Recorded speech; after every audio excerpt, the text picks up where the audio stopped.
Hello everyone, my name is Putty and welcome to the second stream, the second live recording, I guess, of my 2016 Road to Glory.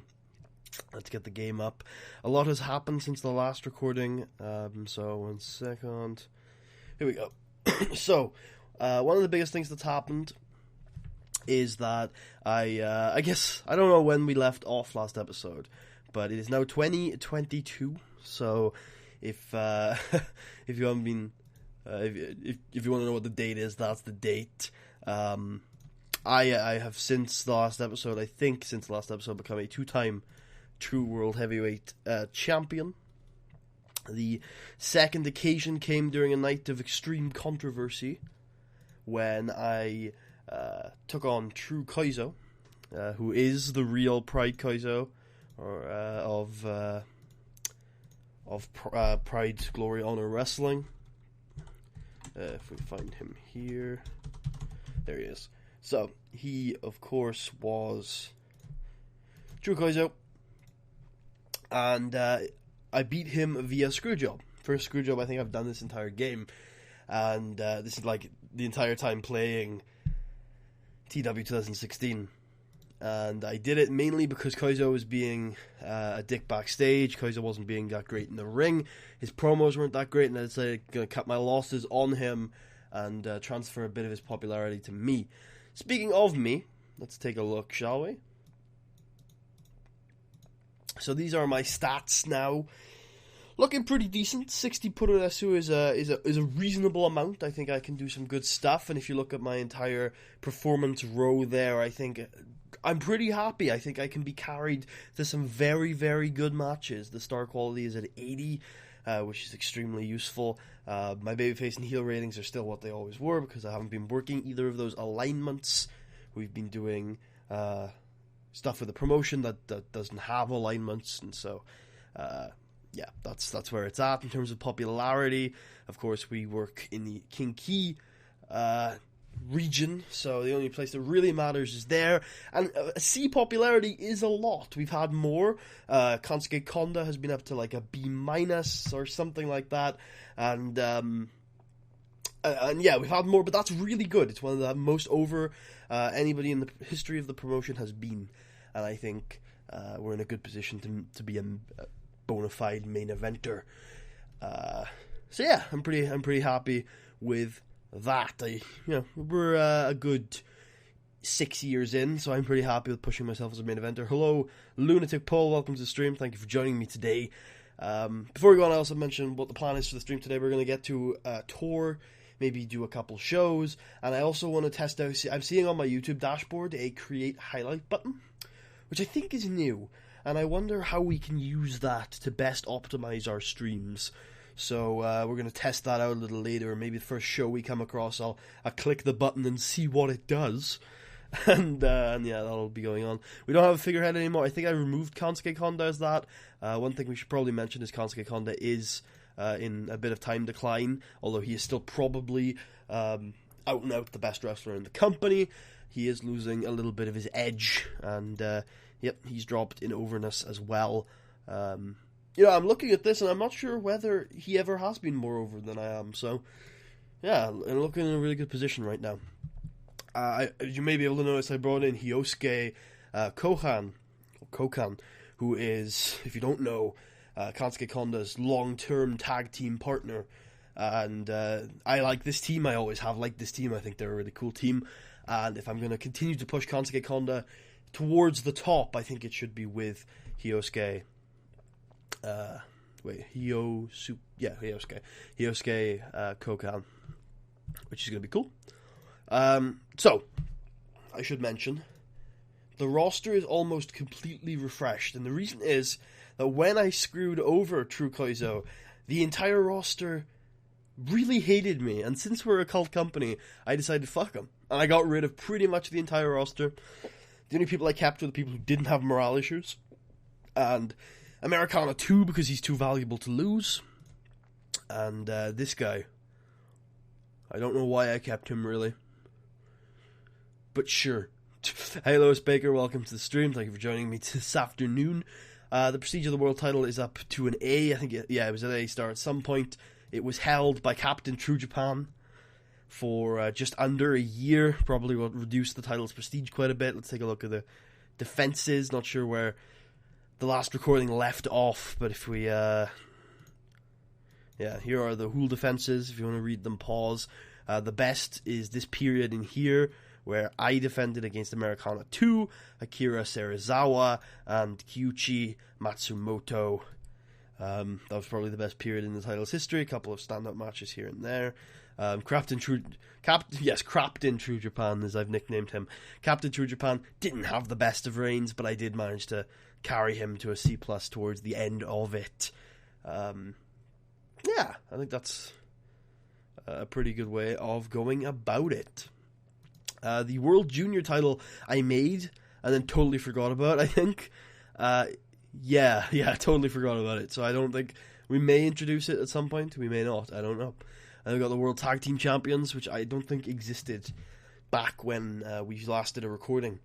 So we've got the first Tag Team Champions, Matsumoto and Serizawa, who I think are... I put them together as a tag team because they are the proteges of... Well, fellow proteges of Kansuke Konda. Then it went to Konda and his tag team partner for the year, Captain True Japan, who lost it to Ragtag Team Kiyoshi Hiyama and Rosanjin Mashita, and then they lost it back to the original champions, Matsumoto and Serizawa, who are the fellow two-time champions. Let's take a look at the Fed, shall we? It is up to an F in a couple of regions, but, you know, Kinky is... Oh, we're up to F+, sorry, in Kinky. Which is always good. We've made a loss last month because we did a lot of shows, but we're generally looking pretty good. We're in the black. We're making money. We're at $40,000, which is a pretty good amount to be at. The industry is falling, but we are, you know, it's in a pretty good place right now, but we're not going to be on tour for a couple of months. Aside from that, I think that's all I really wanted to talk about in terms of stuff we need to talk about. Let's auto push. There we go.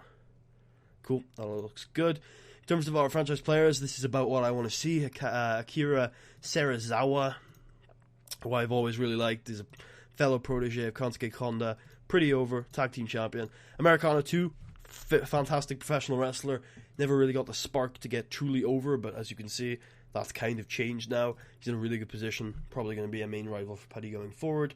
And then me, that we showed me earlier, pretty big deal. I don't think I'm figurehead material, though. Yeah, no lacking too much. Yeah, nobody's capable of acing the promotion, but that's okay. That's perfectly okay. We're building up people, which is fine. Also, I think I added Kansuke Konda as a future inductee to the Hall of Fame because, I mean, obviously. Aside from that, I think we can just get rolling. If anybody has any questions as we sim the dates, you feel free to let me know. I'm going to check the comments, and if anybody has anything to say, you can go ahead and tell me. How is everyone doing this afternoon? I've had a quiet day, mostly. I've been looking up... I just realized this a couple minutes ago that some new Hearthstone cards were revealed for the upcoming expansion. And I'm just looking through those right now, actually. That's mainly what I'm going to be doing while we're simming. Because I'm interested. I think it's a cool set. I think it's a little lacking. But that's okay. That's okay. We put on some music, I think, quietly. Since I think we're going to get copyright struck anyway. So it'll mean that... I'll turn it off for the highlights we're going to try and do. But I'll turn it on the background so at least the quiet moments aren't so quiet. I'll turn it down a little bit.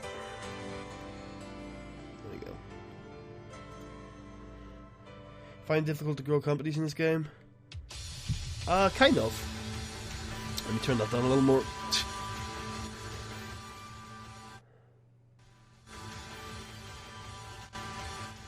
There we go.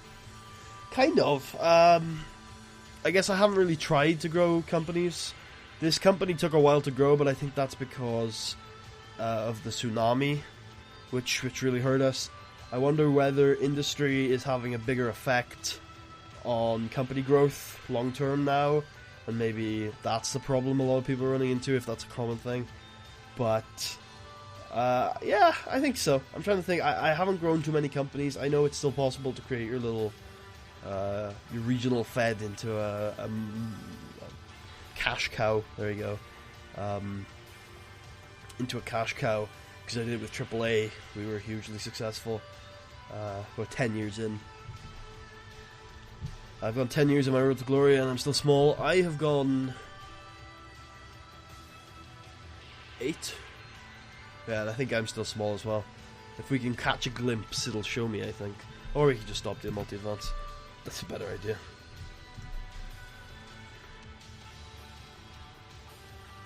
Hello, Samuel Shaw. Welcome to the stream. How's it going, bro?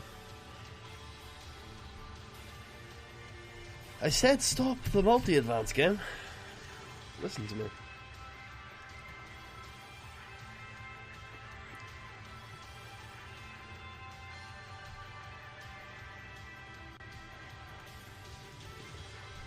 There we go. Mm-hmm. Alright then. Oh yeah, I remember I dropped myself to light heavyweight, hoping it might give me that extra star quality needed for the push. It did nothing. Actually, I guess, yeah, now I remember. It doesn't actually do anything if you, well, it usually doesn't do anything if you drop weight. That's fine, it's going to lead to long-term benefits, I would hope. What was the news article on it? Oh, there's no news article on it. Anything, any good changes from that? Not what I can see. My stamina will... Nope. My sex appeal went up by 5. 4, never mind. Good, I'm now a little sexier. Your star quality is 91. That's a good number. It's a really good number. I think 80 is a pretty good number. But 91 is really good. It's a top Western star right there. I think if I search for star quality, if I search for excellent, nobody has excellent in the Fed, and then it's just me and Konsuke, which is good to be in. Would he be in a movie after he's done with wrestling? I think you'll find that one of my random incidents at the end of the year was to become an MMA fighter. So once I'm done with wrestling, I'm clearly going to get destroyed by a bunch of Japanese people in MMA. Jesus, this month alone we've dropped from 35th to 38th. What happened?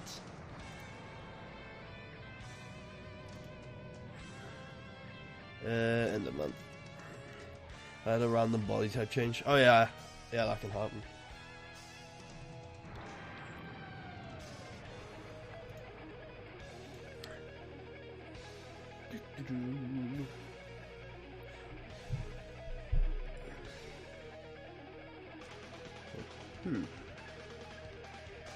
Actually, guys, I'm just looking through some cards off screen. So, but I've got my eyes on the comments. I got the musician one. Cool. Unfortunately, you don't do the.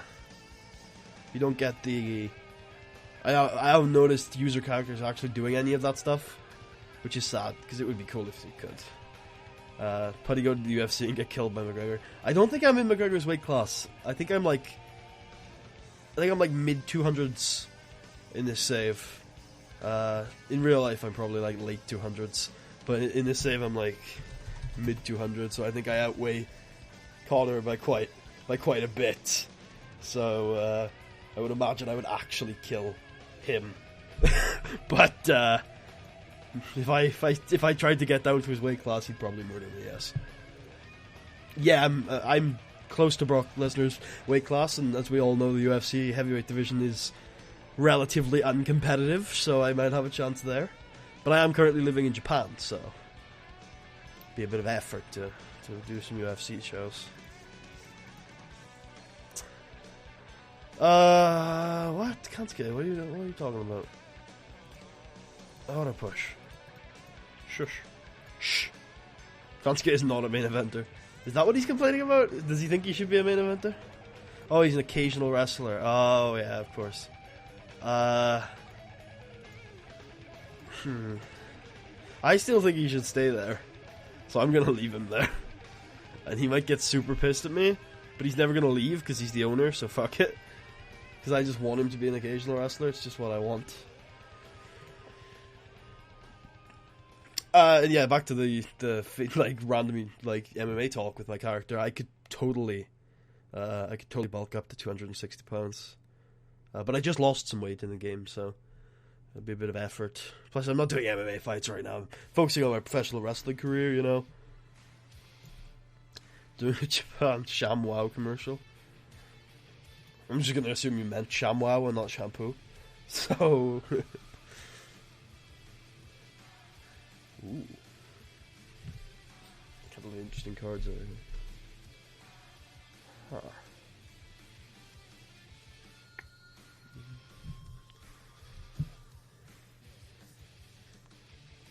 I'm once again proud to listen to this song and be happy about it, because the man redeemed himself yesterday. Best match in years he's had. Not in years, because I really liked his Wrestle Kingdom match. But it's good to see he can actually have good matches with someone that isn't Hiroshi Tanahashi. Saw it a while there. It took him a while. Actually, that's a bit unfair, but still. It was very good yesterday. It was very good yesterday. Take nothing away from him. Or earlier today, I suppose.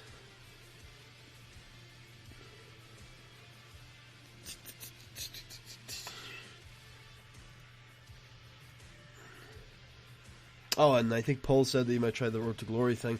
Road to Glory has always been really fun. I would recommend if you have if you have TW 2013 still, I'd go back and play that Road to Glory, because it's a little easier. It's a little easier to get into.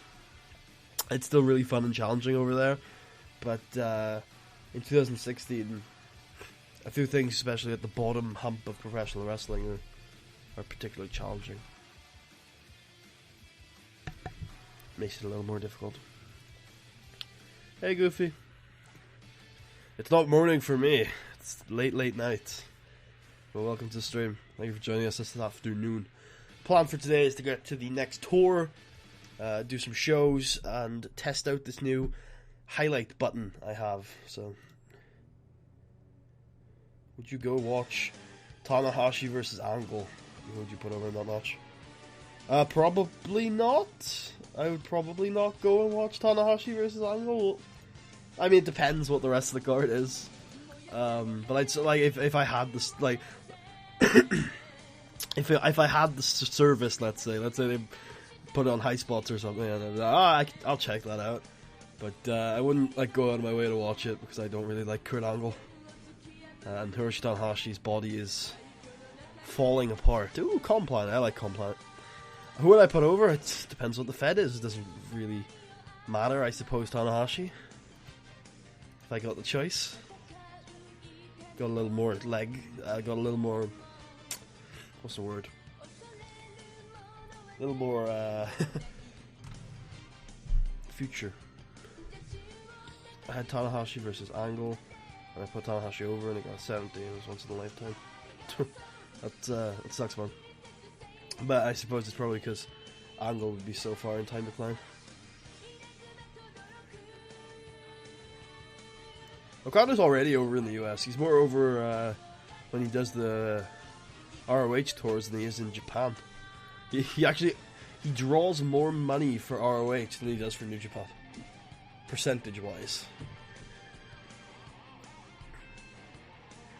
I don't think we really need to do anything.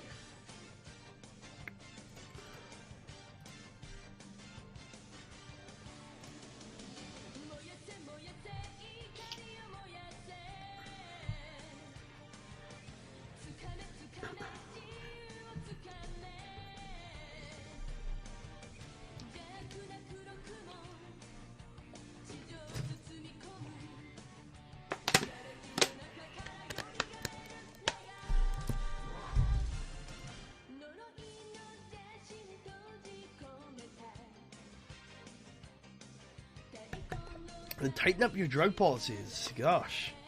Can't have that shit happening on your dime, Goofy. Good lord.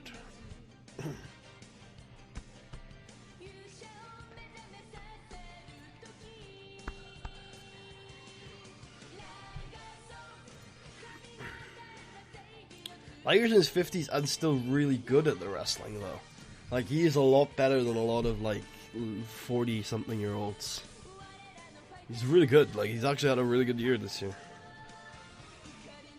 Just because of the style he works, his body, everything like that. He's just more equipped for it. I think he's wrapping up soon. And working the lighter dates is definitely helping him. But he's delivered some genuinely great matches this year. Which is more than can be said for a lot of younger guys. I don't even mean like young green guys. I mean like in their mid-30s and supposedly in their prime. He's done some great matches this year.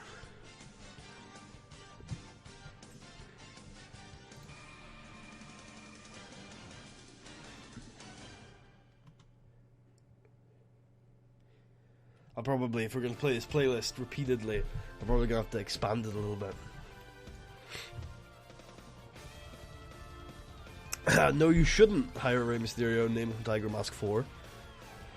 But you should release Tiger Mask 4. Sorry, Tiger Mask 5. You should release Tiger Mask 4, though, because Tiger Mask 4 is awful. Sell the Tiger Mask back to All Japan. They had it for a little while, I think.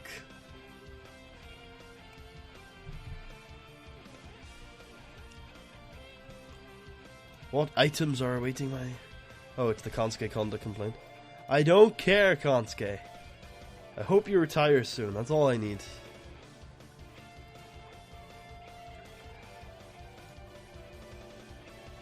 Commander Kawagishi. Ooh. Ooh. Ooh. Ooh. Aren't you somebody? Exodus dude, apparently. Yeah, flippy shit, Junior.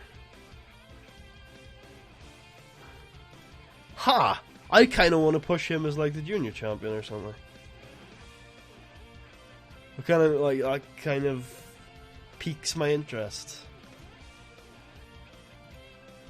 And what did we make? We made about $2,000 last month. If he's willing to work.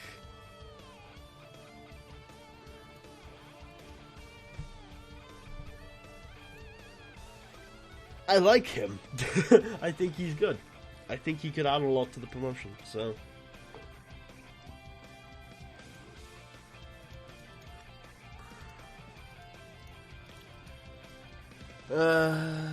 Travel is not covered. Okay. I can do that. Let's see. Future main eventer.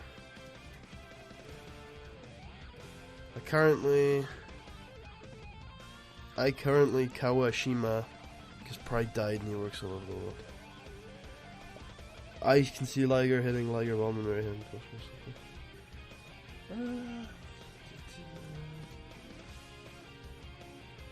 I forgot I made custom. Well, I like this belt, but that bit doesn't show up as well as I was hoping.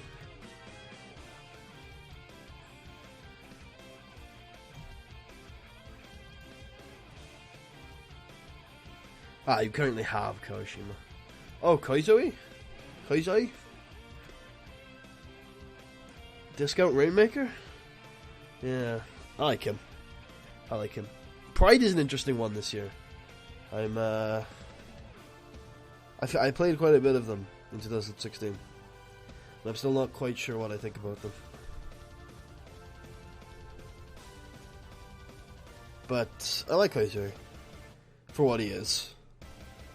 I don't know. There are a couple Pride people I much prefer in the end, but that's fine. He serves exactly what he's meant to serve.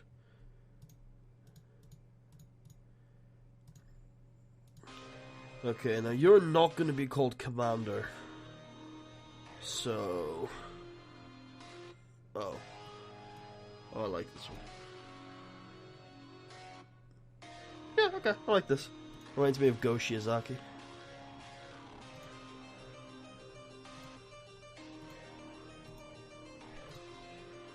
You're playing the 97 mod. That's interesting. Okay, that changes. I don't know what Kaizoi's like in that era.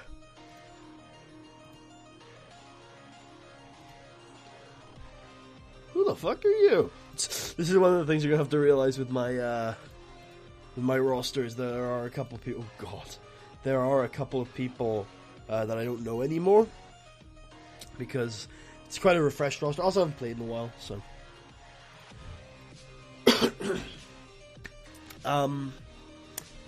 Apparently in one of Goofy's games, Davey Boy Smith died, which sucks. Of course. Whose song is this? Oh, of course, it's Kenta's thing.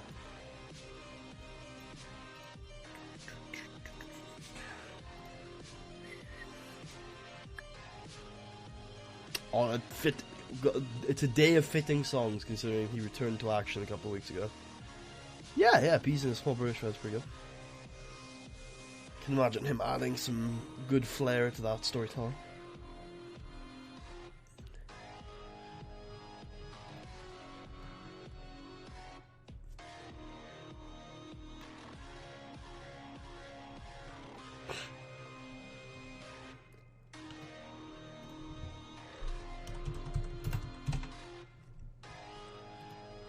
We will get to the shows relatively shortly. I think we might be back on tour next month or the month after that. Or possibly the month after that, I'm not too sure.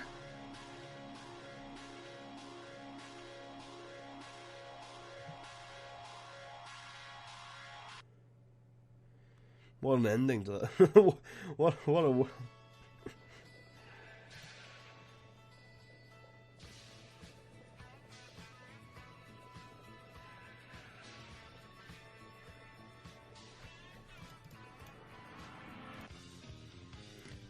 Kansuke, shut up, alright?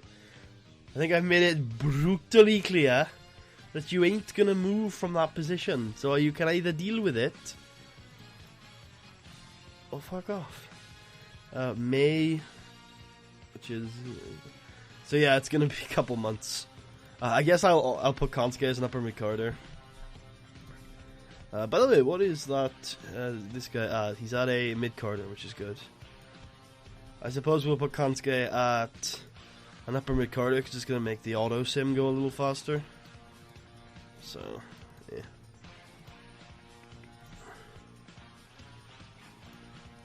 I should have, sorry, this was kind of an impromptu stream, which is why I'm a little, like, not at the show yet. I should be at the show already, but my bad.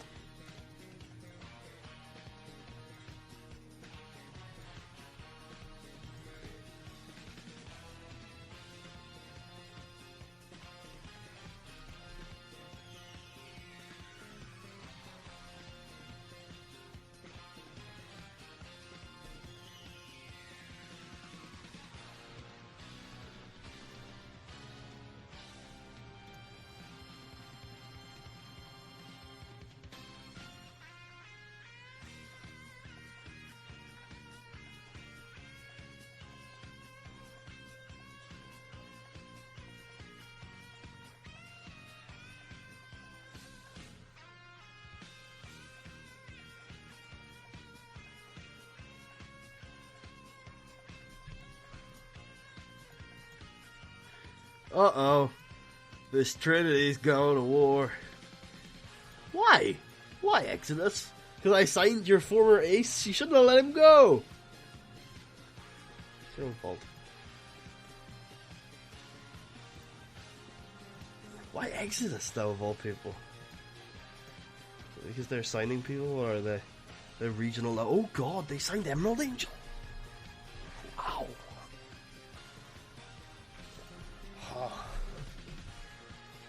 One of the best high flyers in the history of ever. Just a sensational professional wrestler. Even more so in his prime, which is now. What a guy this is. We should be able to sign him soon. Because he is now on pay per appearance, but we are still too small. Oh no, Jamie Quinn's out of work. That's disappointing, because she's the best. She's awesome. What happened to WLW? Still alive. Just couldn't re-sign Emerald Angel, could they not? They have got Magnum though, who is kind of the big star. Not quite as good of a pro wrestler, but as you can see, he's still really good pro wrestling. Jay White's being a douche in the locker room. Should I fire him? Probably. I mean, it depends on how much you value him. I tend to get rid of troublemakers usually. Slowly though, but I tend to make plans to get rid of them as soon as possible.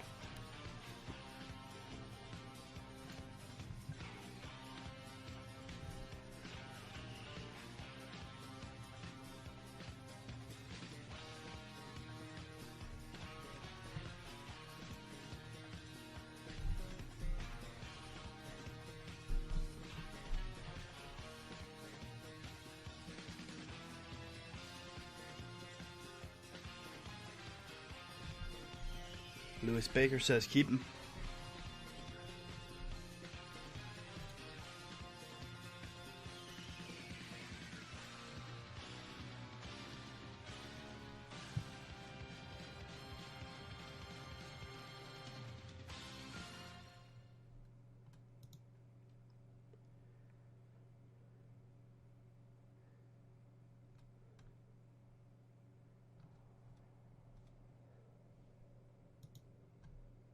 Oh, Minoru Suzuki's theme. I bet this is the one that gets me copyright struck.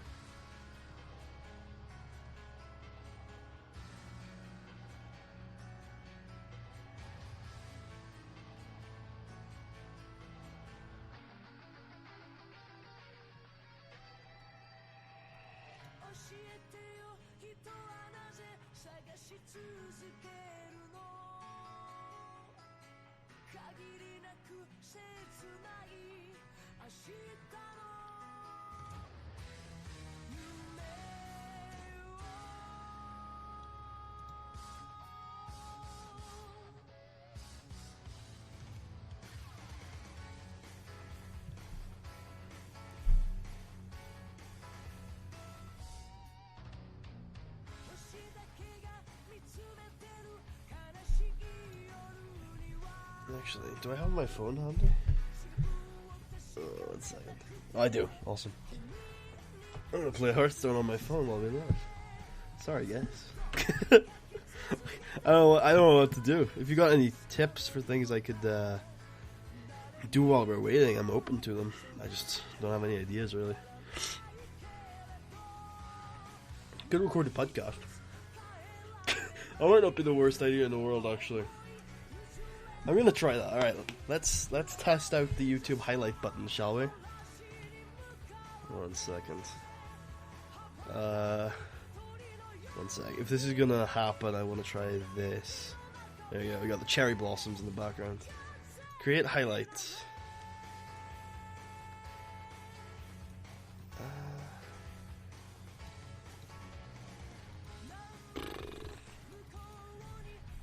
Podcast. Highlight. Test.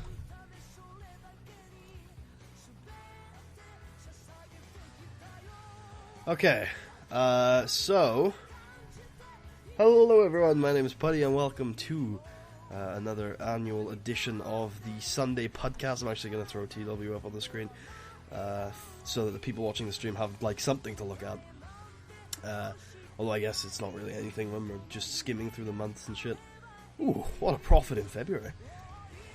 But, hello and welcome to the Sunday podcast. This is mainly a test for the YouTube's like streaming highlight system, which I noticed when we were streaming today just kind of became a thing.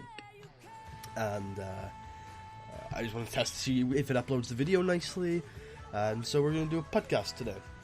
And podcast is going to be on the as is usually the podcast when I get to do it, is on the wrestling I have watched this week. Let's turn off Minoru Suzuki's theme because I forgot that was playing. People are asking for Tucker in the chat, which is fine. I'd have him on the stream if he was here, but he's not here, and he's not usually on the podcast. He's only a guest, so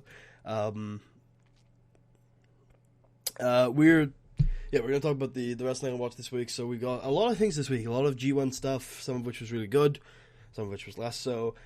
2 fantastic hours of television on Wednesday night for pro wrestling in NXT and the Cruiserweight Classic, and also an encouraging SmackDown, which I watched this week. Aside from that, there's not much that I've seen. Next week, though, We got the Scenic City Invitational, which happened a couple days ago, which is going to be awesome. We got Progress Chapter 33, which happened a couple days ago. That's uploaded tomorrow, actually, which I'm going to watch. And we're going to talk about that at some point. But for now, let's talk about the G1. Let's talk about the Cruiserweight Classic. Let's talk about NXT. Let's start with G1 stuff. So, a couple of matches that stand out to me instantly are Tomohiro Ishii and Hiroshi Tanahashi, which happened a couple of days ago. I think it was day 11 of the G1 Climax. And that was a really good match. I really enjoyed that one.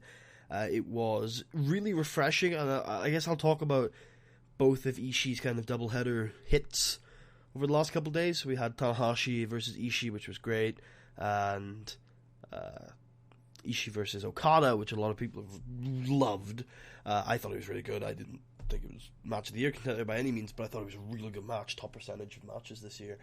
And one of the things that both of them had going for them is that they were a really refreshing change of pace from what we usually see from Ishii's opponents. Like Tanahashi, I love Tanahashi. I think he's a great wrestler. I hear talk about the Tanahashi effect, and I agree with the points in principle. When I watch Tanahashi matches, I love them. I think the performer is very good. I think the performer is excellent, and I think the storytelling chops he has, the babyface fire he has, and that overall ability to just sell you on a comeback is worth sometimes not having too much substance in the front half. But it's still really refreshing to see Tomohiro Ishii force him to kind of take a different approach. We had a lot more action from the get-go.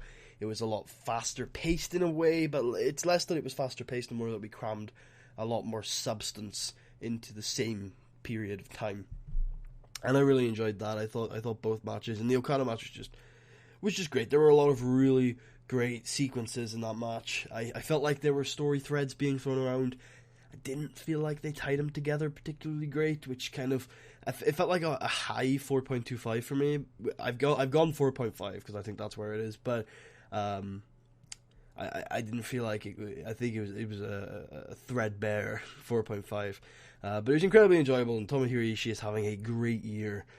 Surprisingly, out of the two guys who I really enjoyed at Wrestle Kingdom, their match, Shibata and Ishii, I'm actually surprised that it's Ishii. That Ishii has got. Shibata's had the better year, for sure. Like, I really liked Katsuyori Shibata this year. I think he's had a fantastic. He's one of my favorite feuds in the world right now. Not right now, but over the like spring, where he feuded with people like Nagata and Tenzan and Satoshi Kojima, which was great. And but Ishii has not only had those great matches with Katsuyori Shibata, but he also has had a fantastic G1 tournament. He's had a good match with Tetsuya Naito. He's had a great match with Tetsuya Naito in the New Japan Cup, the lesser known one. And you know, it's just been a really good year for Tomohiro Ishii. He's also had some decent matches in ROH, probably. I've seen a couple of them. I don't think they were great, but then it is ROH, so I don't really blame Ishii for that one. Yeah, no, it's been a good year for him, and I think I'm a little surprised that it's been such a good year for him, because I think he had, because I'm not a huge fan of him, so I'm pretty happy with that. Aside from the G1 this year, I've really enjoyed Marufuji, and I'm actually a little surprised because I saw the announcements. I was initially quite excited for Marufuji. I hadn't seen him in about 3 years, and last time I saw him, he worked in absolutely fire feud with Shinsuke Nakamura, which was great, and I was like, oh, it's going to be great. And then people reminded me about what Marufuji is, and like how kind of he. One second, let me check a fan. How he doesn't always show up for the bigger, for the smaller shows and the smaller feuds, and why he wasn't really a G1 kind of guy. And I thought, okay, I'll reserve judgment, and I got really excited for Nakajima. But yeah, the tournament's gone on. Marufuji has had a great match with Okada. He had a good match with Tanahashi, a great match with Ishii, a good match with Bad Luck Fale, and yeah, Marufuji's been really fun this tournament. Sonata's also had a sleeper, a decent one too. He's had a couple of decent matches in there. His day one match with Tanahashi was really good. his match today with Tama Tonga was surprisingly good. One of my favorite matches from both guys in the tournament so far. And then, finally, a guy I want to talk about is Katsuyori Shibata, who has had a fantastic tournament. His match with Tetsuya Naito was legitimately great. One of the best matches in the tournament so far. His match with Nakajima is my favorite match in the tournament so far. And his match with Elgin was good. It was very good. Didn't quite click as much as I was hoping it would click, but it was a very good match, and it's worth checking out if you got the time for it. And then, aside from that, yeah, G1's been relatively disappointing overall. I think nobody's really worked above their skill level, is the thing. Nobody's really been a huge surprise, aside from maybe Ishii. And even then, it hasn't been a huge surprise. We knew Ishii was good. So, yeah, it is what it is. I think it's been relatively disappointing. But it's fine. It's been the storytelling's been fun. It's been a fun little watch, and I've had a bit more fun with it this year than I did last year, which I think is an unpopular opinion. Just because last year the storytelling noose was kind of around the neck, and this year I don't feel so much like there's only one outcome that could happen. But it's been a fun tournament for what it was. Definitely not as good as 2014, but. I had a lot of fun with it this year. Aside from that, I think NXT was really good this week. I skipped around NXT this week. I've had to, over the last couple of months, kind of take a step back and avoid things I don't want to watch in NXT. So this week I only watched the tag team and the women's stuff. I stayed away from basically anything involving men's singles people, because that men's singles division is. I like Samoa Joe. I like Shinsuke Nakamura sometimes when he's wrestling, but I don't want to watch Bobby Roode. I'm sorry, I just don't. So yeah, I've been skipping around on that one, and I really enjoyed the Asuka stuff. I really enjoyed the Asuka stuff this week. I think the element of the character she brought was particularly good. I've been watching Kana for a couple of years now, and I know that that more psycho killer, to borrow a Tommaso Ciampa phrase, element of her character is a far better role for her than kind of bland, generic babyface. And I'm glad that just because she's over, they haven't stayed the course with it, because they did that with Finn, and I didn't like Finn for the entire run. So I'm glad that they've changed course with her, and I think I had really high expectations for the Dallas match between Bayley and Asuka. It was a great match, but I don't think it delivered on the level I was hoping it would deliver. So I'm hoping that this new look for the feud, this new build for the feud, building it kind of how it was supposed to be built the first time, will do good things to the rematch.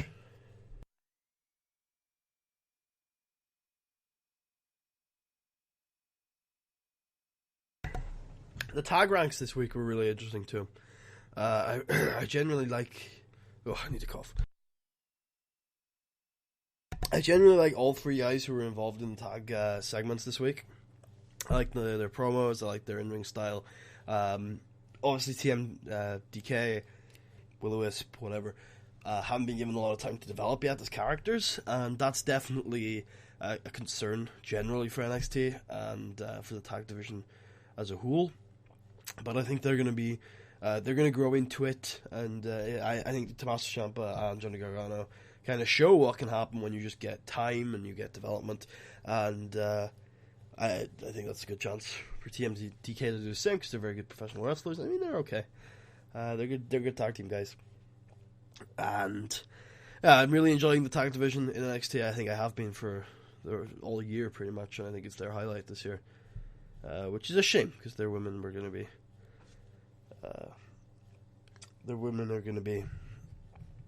have taken a back seat a little bit, but hopefully that's going to pick up a little bit, like I said, in the next couple of months. And finally this week, let's do a bit of a short podcast this week, mainly because we're just testing out this YouTube feature, is we're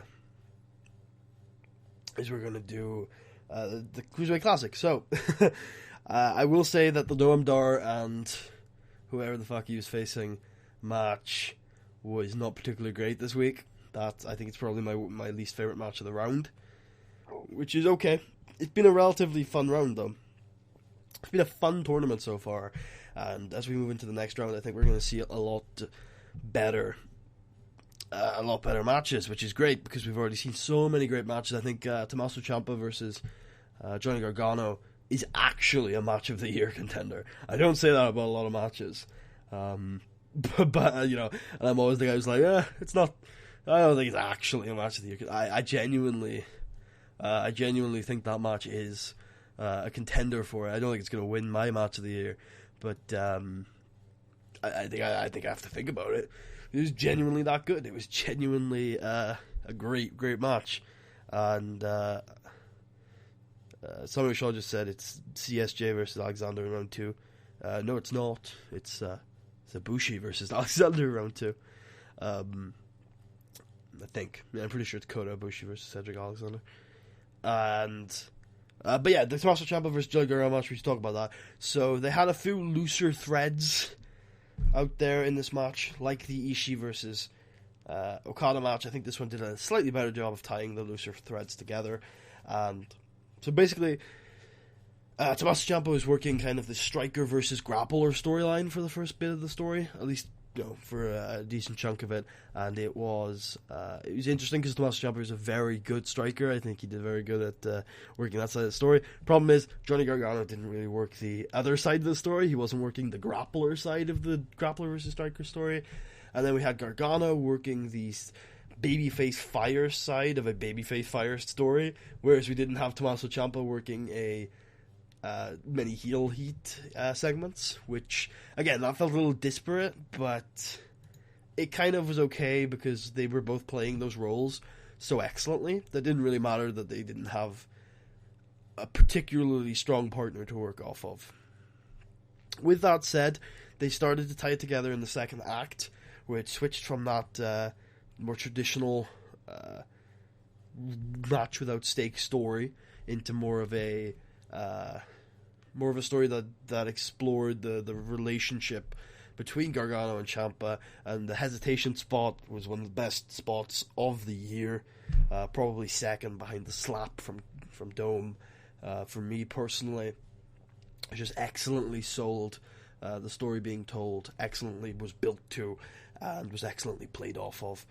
Just an excellent professional wrestling match. I think the card this week was relatively good. I think the Fabian Eichner, I think his name was, and Jack Gallagher match was also really good. But Tommaso Ciampa versus Johnny Gargano, by far my match of the tournament so far. One of my top 10 probably matches of the year, and I watch a lot of matches, so I'm very pleased with the Cruiserweight Classic so far. So, yeah, that's going to be that for this short little podcast. I'm going to check out this video. You might not even see it, but if you do, it means I'm pretty happy with the system.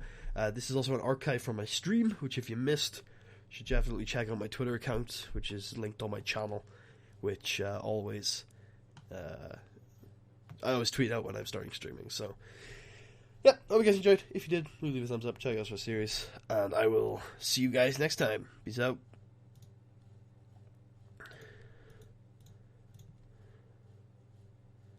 Alright, we have tested the highlight thing. And we'll see how that pops up. No, I was gonna send any of my podcasts to any of the traditional wrestling journalist people. I would absolutely not send this one. I would probably send my Takeover Respect review, which is probably my favorite podcast I've ever done. Mainly because we got really good feedback on it from people, and I was really happy with that feedback. And I also felt like it was my match of the year last year, was the match from Respect, so I gushed over it quite a bit, and I think it was a relatively coherent argument, so I had a lot of fun with that one in particular. It might not have been match of the year, it might be number 2, but it was close. Alright, back to Minoru Suzuki. We're almost in May, by the way, so that was a way to kill time, eh?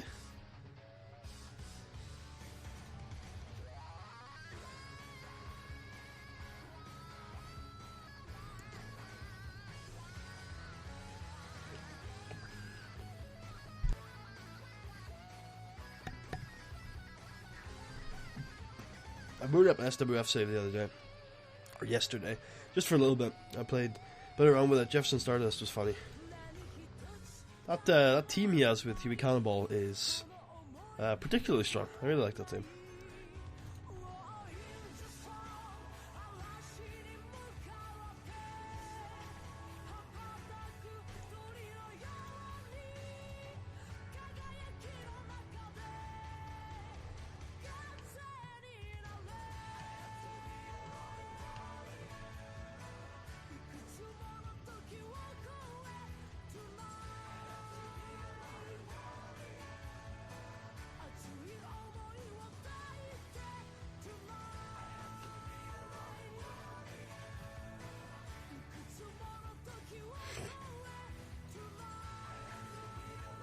Gonna make it to 2030 soon? Possibly. Yeah, me and Vince Russo do not have similar viewpoints on professional wrestling for the most part.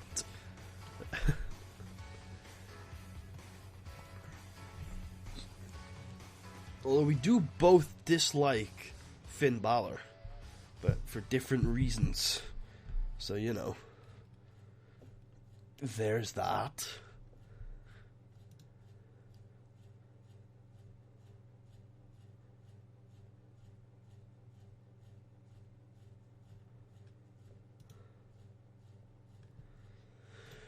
Oh, we in May. Ladies and gentlemen, we are. Interesting. Uh-oh. Oh, that's fine. You can date whoever you want outside the biz, brah. Just don't shit where you work. Or eat, or whatever the fuck it is. Oh, Kansuke, why? Uh-oh. Kansuke, don't do this to me, bro.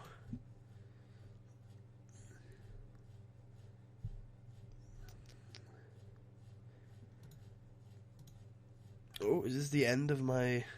It is the end of the playlist. No! That's okay, anyway. We're gonna be ending the show soon.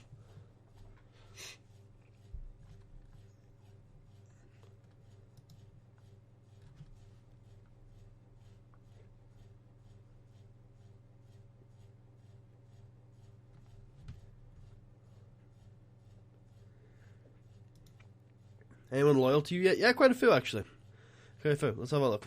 Since that is convenient timing. Do we have a loyalty thing? Is there a... I don't think there's a loyalty thing, but we got... we got this guy is loyal to us.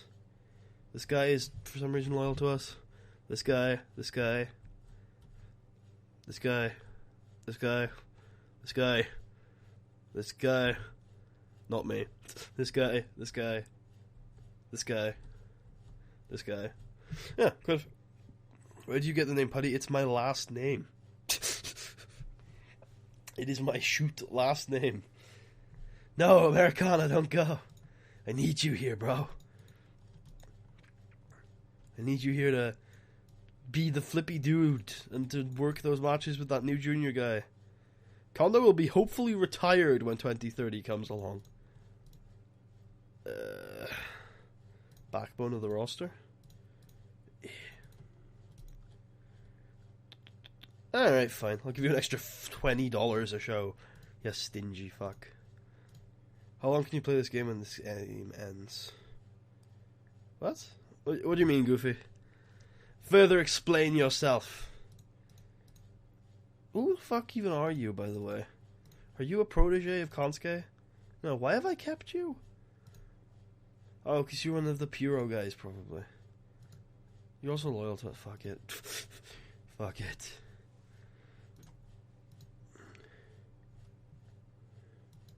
Really? I didn't think there was a limit on the years you could play.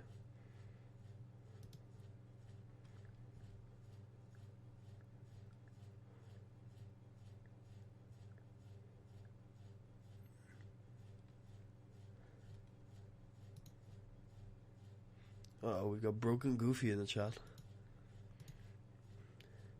In the town next to mine is a Somerset. There's a cafe called the Putty Cafe. Shit, is that Somerset? Ooh. Ooh. I look, I don't know the cafe, so I don't know if there's any relation, but I do know I have family around there. And it is the Putty side of my family, so maybe I should visit. That's not I don't think it'd be too out of the way to pop over there at some point. Okay, so we're just gonna have to run with the penalties that having a bad locker room gives us, which sucks. But oh well. Nope, okay. Are we gonna sell out the Hall of the blah blah blah? Oh, we already have. Okay. Jeez, look at that. That increase in attendance is glorious.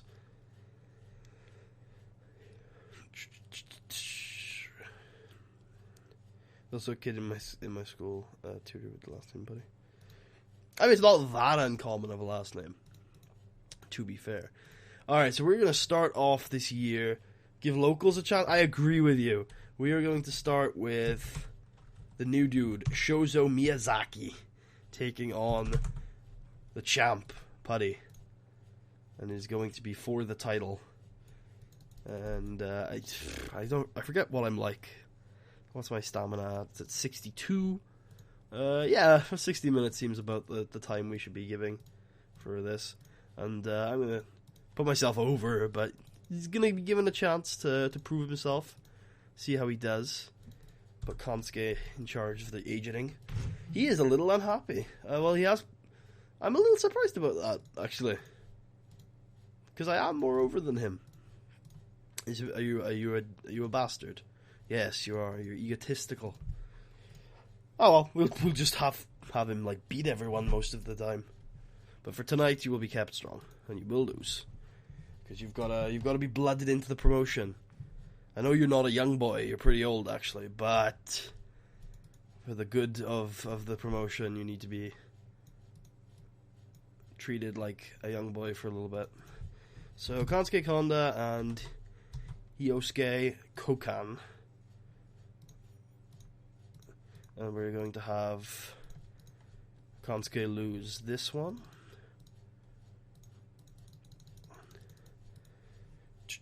We'll have the world titles on the line. And I'm going to road agent this one. Kokan is not happy. Probably because he's the one taking the pin. Kokan is still not happy. I can't book a different match. Okay, you'll take it. I'm sick. I need to get either a new mouse or I need to, like, get out one of my old mice. Because, as you can see, I'll click once and it'll double click sometimes. Look, it's happening just repeatedly. There we go. I wonder if there's a way I can position my mouse so it doesn't happen. What I have to do is kind of lay my finger on it. And it won't do it, but I like to like dome my finger, if that makes any sense. Alright, Americana. Gonna take on this dude. Gonna go 12 minutes. Americana's gonna win. Give me the agenting duties. Again, I just gotta get used to not doming my finger over the thing and it'll probably work. Alright. Aside from that, I don't really care who I book, so we can book Richard Lee, who is the Java regen. I know it's either Java or Tribal Warrior. So, damn it, see the double click because I can't. Gotta click my fingers in order to not dome them. If that makes any sense. I could try a different grip. Yeah, that grip actually is better. Again, I'm road aging in all these matches because it boosts my psych, even if just for a couple of nights before it dies again. Oh, I should have recorded this as a highlight video. Oh well, whatever, fuck it. And then we're going to do this dude. We're going to do 2 mid-carders. There we go. Yeah, I definitely have to get a new mouse. Let's see, what's that? I think you might be able to see if I do this. Well, you can definitely see if I do that. Watch, I'm going to hold it down there. Make a layer. Oh, I actually kind of saw it.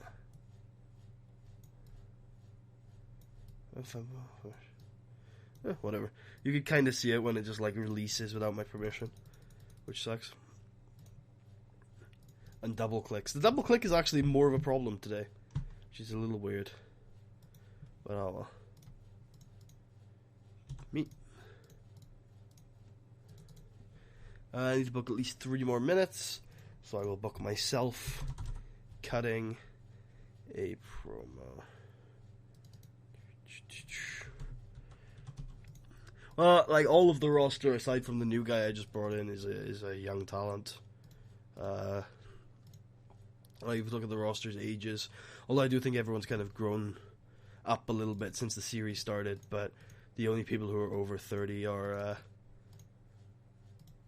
the referee, and then Kansuke, Hyosuke, and so everyone over the age of 30 is losing tonight.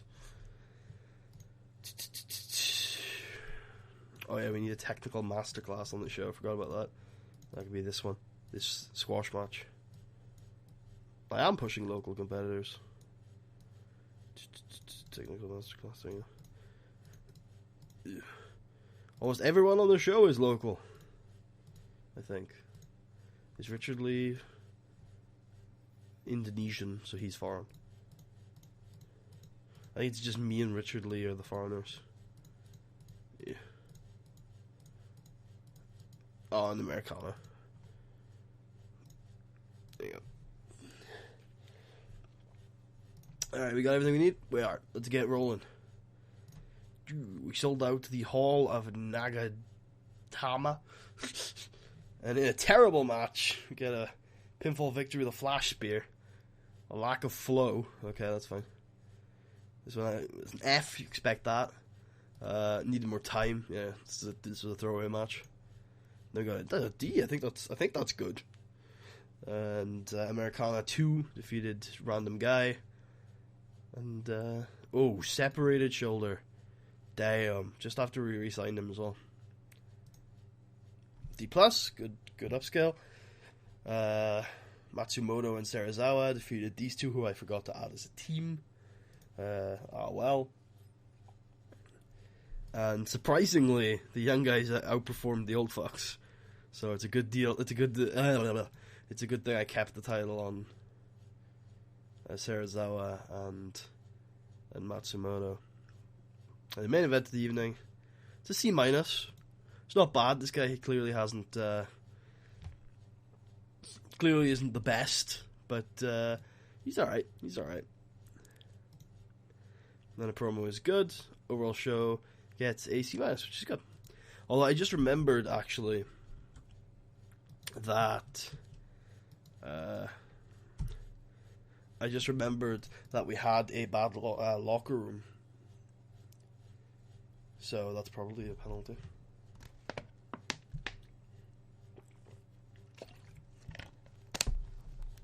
Well, NXT isn't really developmental that much anymore. I mean, it is in some senses, but it also isn't in others. Okay, Americana is back before the next show, which is good.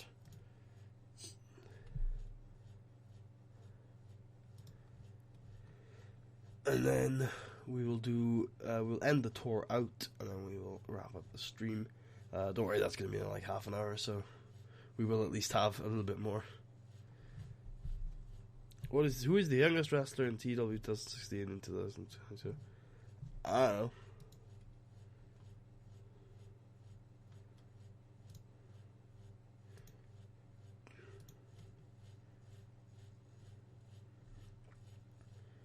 I'll have a look. I can have a look for you when we get the time.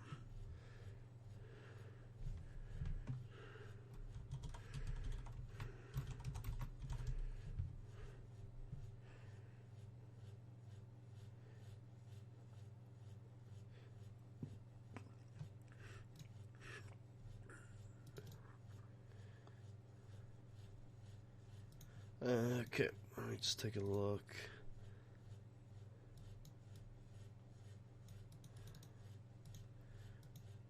No 16-year-olds.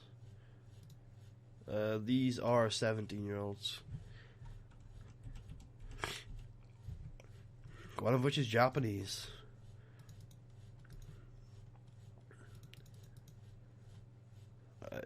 Just to make sure this person is male. Yeah. Because we don't have any Joshies right now. Or ever.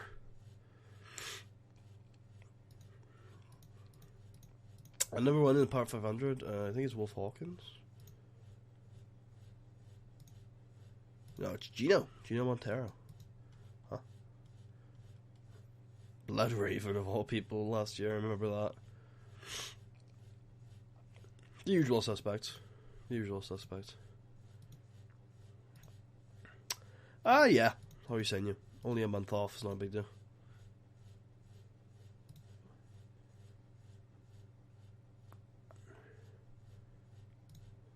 Okay.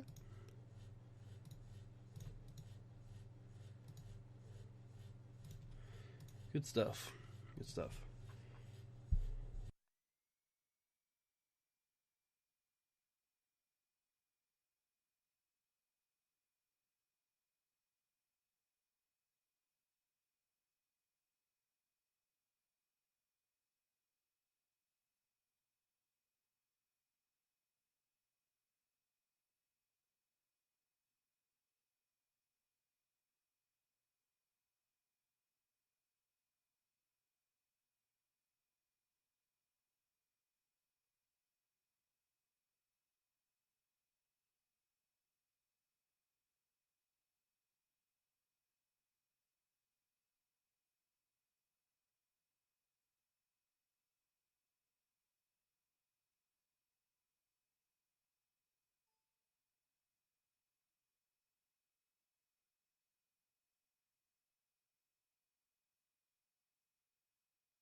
Oh, yeah, I was muted. Oops, my bad.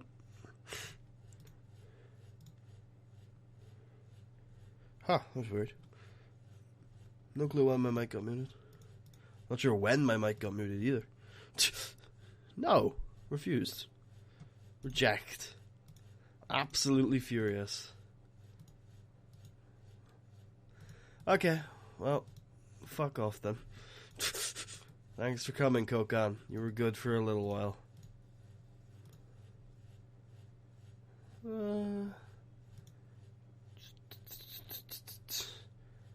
Well, he got flabby, then I fired him. Don't read too much into that. Don't read too much into that. Okay, what was I doing? Looking up the Shibata's opponent tomorrow, who I thought was Nagata. No, it's not. It's Yoshihashi. That could be alright. Okay, that's fine. You know, that could be decent. Yeah. Yeah. Nakajima versus Honma? So, yeah.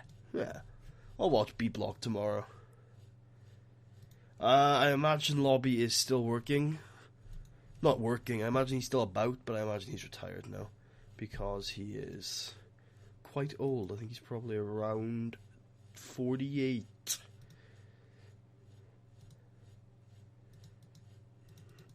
I'll have a check next time we get the chance.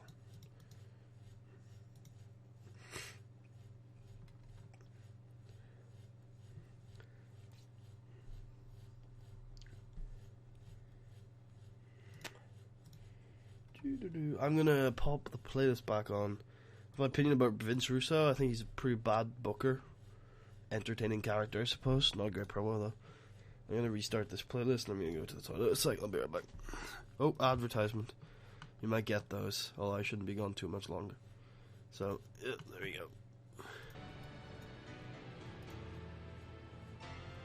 Poor Hidekazu. I love Hidekazu.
Alright, I'm back.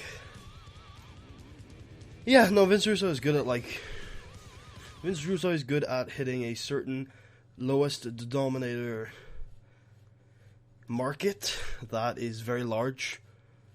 I don't know, though. Like you say, yeah, he was there in those 2 times, I agree. I would argue that there are other people who are responsible for that. But he's alright, but I just don't enjoy his wrestling at all. There isn't a product you could name that he's booked that I've liked. So, I don't think he's a good booker.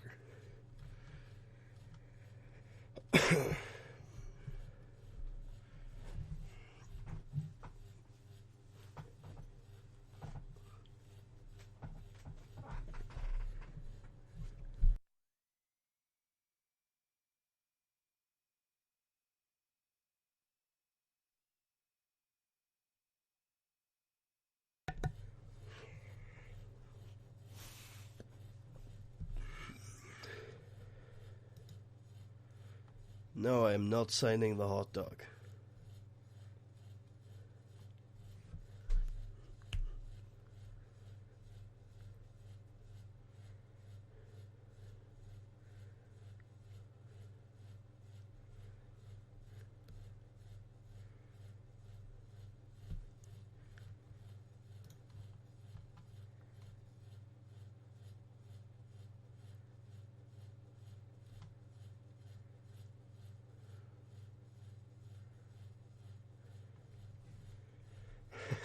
For a Winslow. I don't know if he's available in Japan. Plus, I don't think I have a spot for him on the roster. We can check what the Crippler's up to.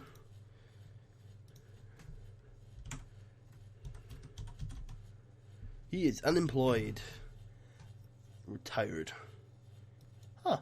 Make a really good road agent.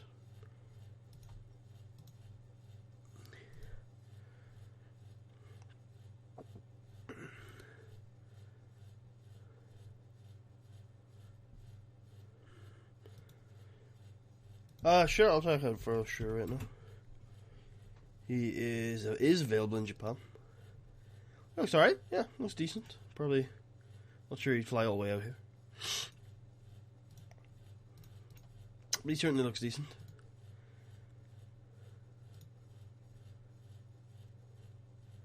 Nice, nice.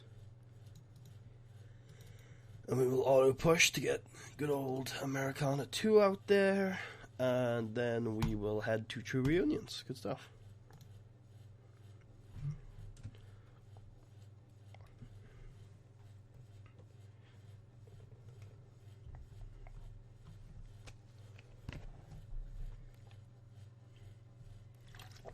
We have a Gaijin future.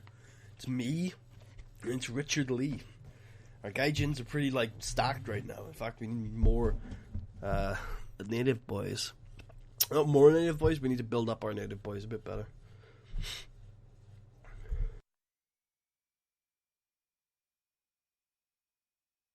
I think Lobster Warrior would be a good dad. I just think Octopus Warrior is a little better than him being dad. So, there's that.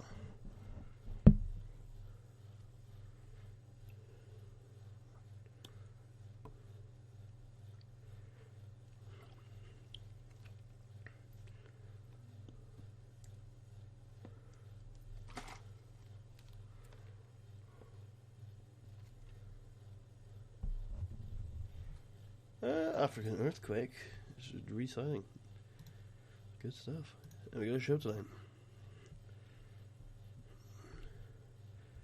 I know I'm the champ. You don't need to remind me twice.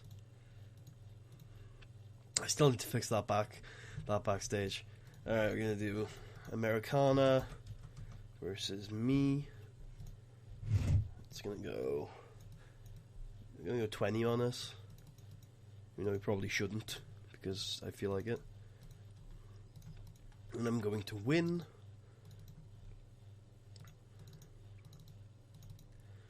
There we go. I will assign Kansuke to do the road agenting. Then we will do a okay, this works. Matsumoto and Sarazawa. And then we can do Miyazaki teaming up with Miyamoto, and we can do this dude teaming up with this dude, and it'll be a 15-minute technical masterclass. Yeah, put myself in there and put the true titles on the line. Have Sarazawa go win.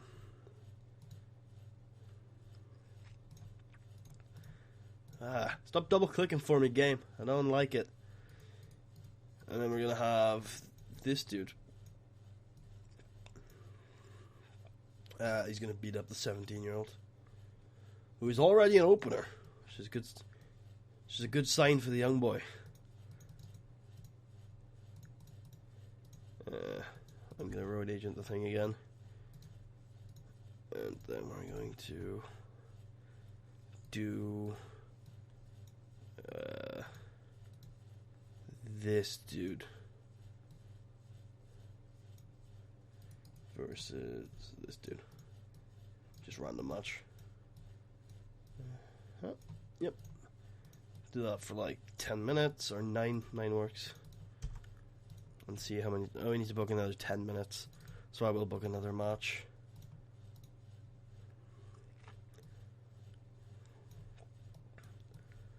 Yep, that works. Do another 10 minutes on that one. Check me in the agenting. And then have me cut a promo after the main event. Yeah, there we go. Unscripted. 6 minutes. Good stuff. Is that all alright? Yep. Hey Ada, welcome to the show. How's it going? Good F+ to start the show off. Go show off to a strong start. Good to sell the whole of Nagahama out again. And Richard Lee wins. It's good stuff. Good chemistry too. A little better with an F. Nobody in this match really impressed. This match was good. This match was good.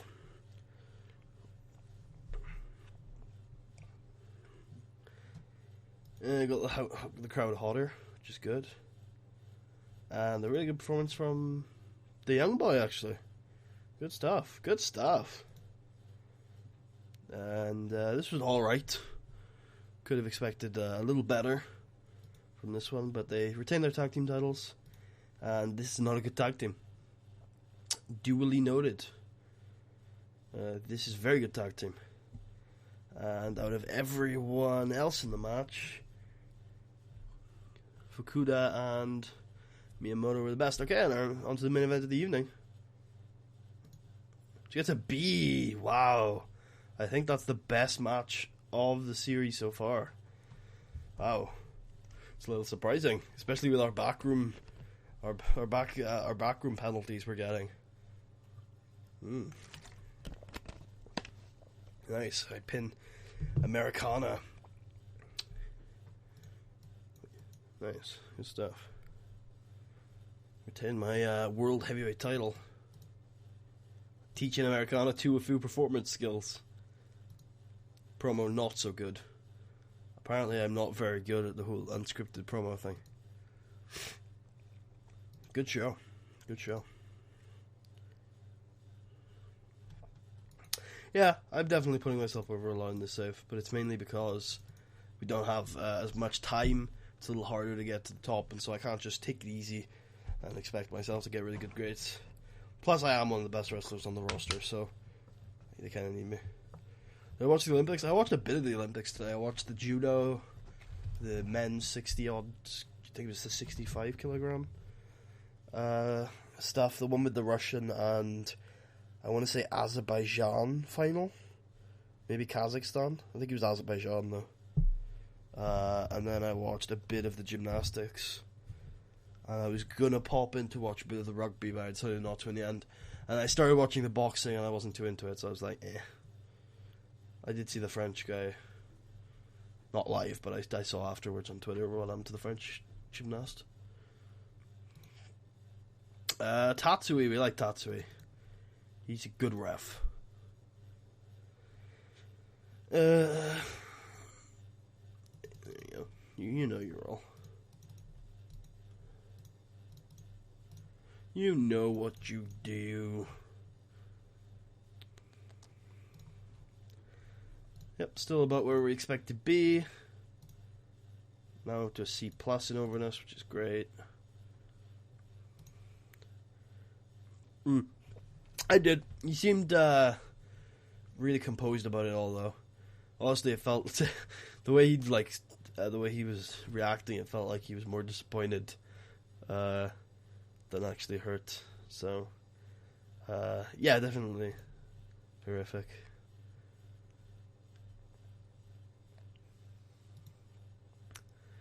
Okay, Richard Lee, you're gone.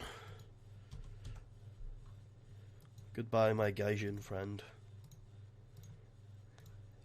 There we go. And oh, there we go. That's what's causing all the backstage incidents. The Kaizo screwjob. Clearly. We definitely need to sign somebody then. It doesn't really matter what they are as long as they can work in Japan. The entire roster are young guys. We can't bury all of them. They're all young guys. Too high, can work in Japan. Style Puro? Actually, a lot of them. Do we have, like, great performance workers? We do. Oh, Tori's available. Positive influence. Okay, interesting. We got Rushi Sato, who is really over and will not come and sign for us. Oh, he will. Holy shit. He's very expensive, but almost certainly worth it. That's a worker right there. I got Samoan Machine, who might be in time decline. Okay, yeah, I like this. Well, you're willing to work for cheaper too.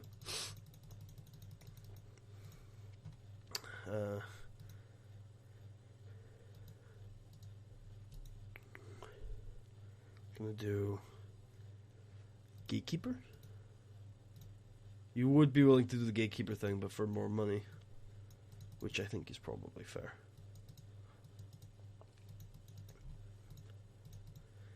Okay, cool. Okay, I'll do that.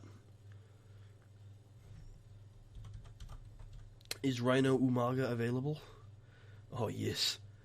Oh, yes. I'm actually half tempted to sign him.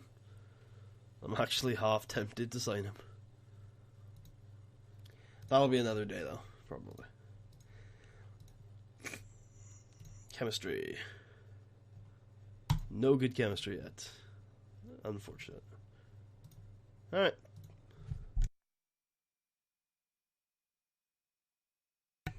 Yeah, we'll have Samoan Machine probably end my title reign at some point. As long as he's not on time decline. As long as he gets good grades. And if that happens, then we'll possibly start building me back up as a babyface, or we'll have Americana get a run and I'll take it off of him as the heel or something like that.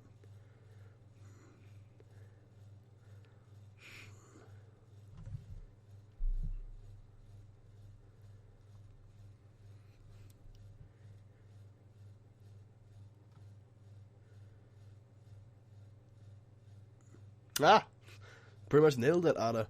I was going for the Stan Hansen-esque kind of thing, but I think right now I'm still hated by the fans. I think they're starting to turn around on me, but right now I'm still in that phase where I'm still hated because I'm a gaijin on the top of the True Japan promotion, and I basically Kansuke Konda has never been the same again since I basically killed him. So I think people are still a little angry at me about that. Also, I did screw over one of the most beloved figures in Japanese pro wrestling in Pride Koizo. And so I think people are... Yeah, I think I'm a real heel for now. I think one day maybe I'll be that, where I'm too... I'm beloved by the fans. But for right now, I think I'm a shoot heel. For now. Yeah.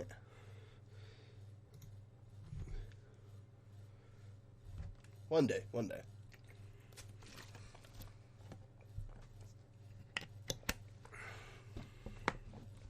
We can't create factions. Our roster size is like 12. One day, we will create all this shit and we'll run the company as a big touring company. But yeah. And Ben is right. I am the true heel. And also, welcome to the welcome to stream, Ben.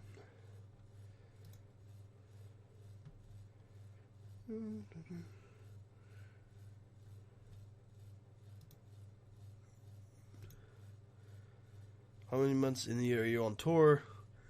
I think 6. Yeah, it's definitely 6. It's May, June, July, November, December, and January. Welcome to the club, Bad Luck Machine. Okay, of course.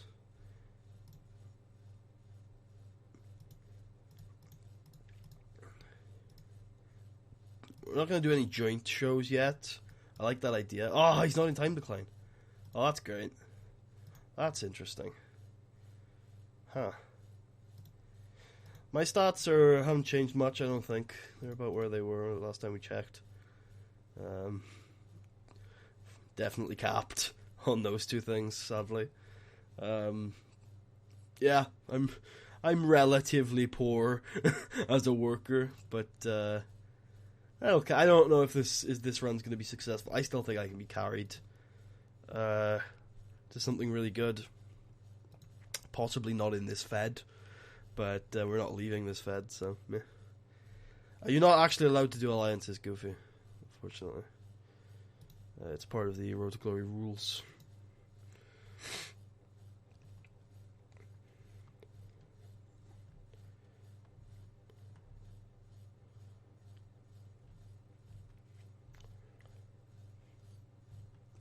Interesting thing I just saw pop up on Grap's Twitter is a discussion as to who would be the wrestler of the half decade.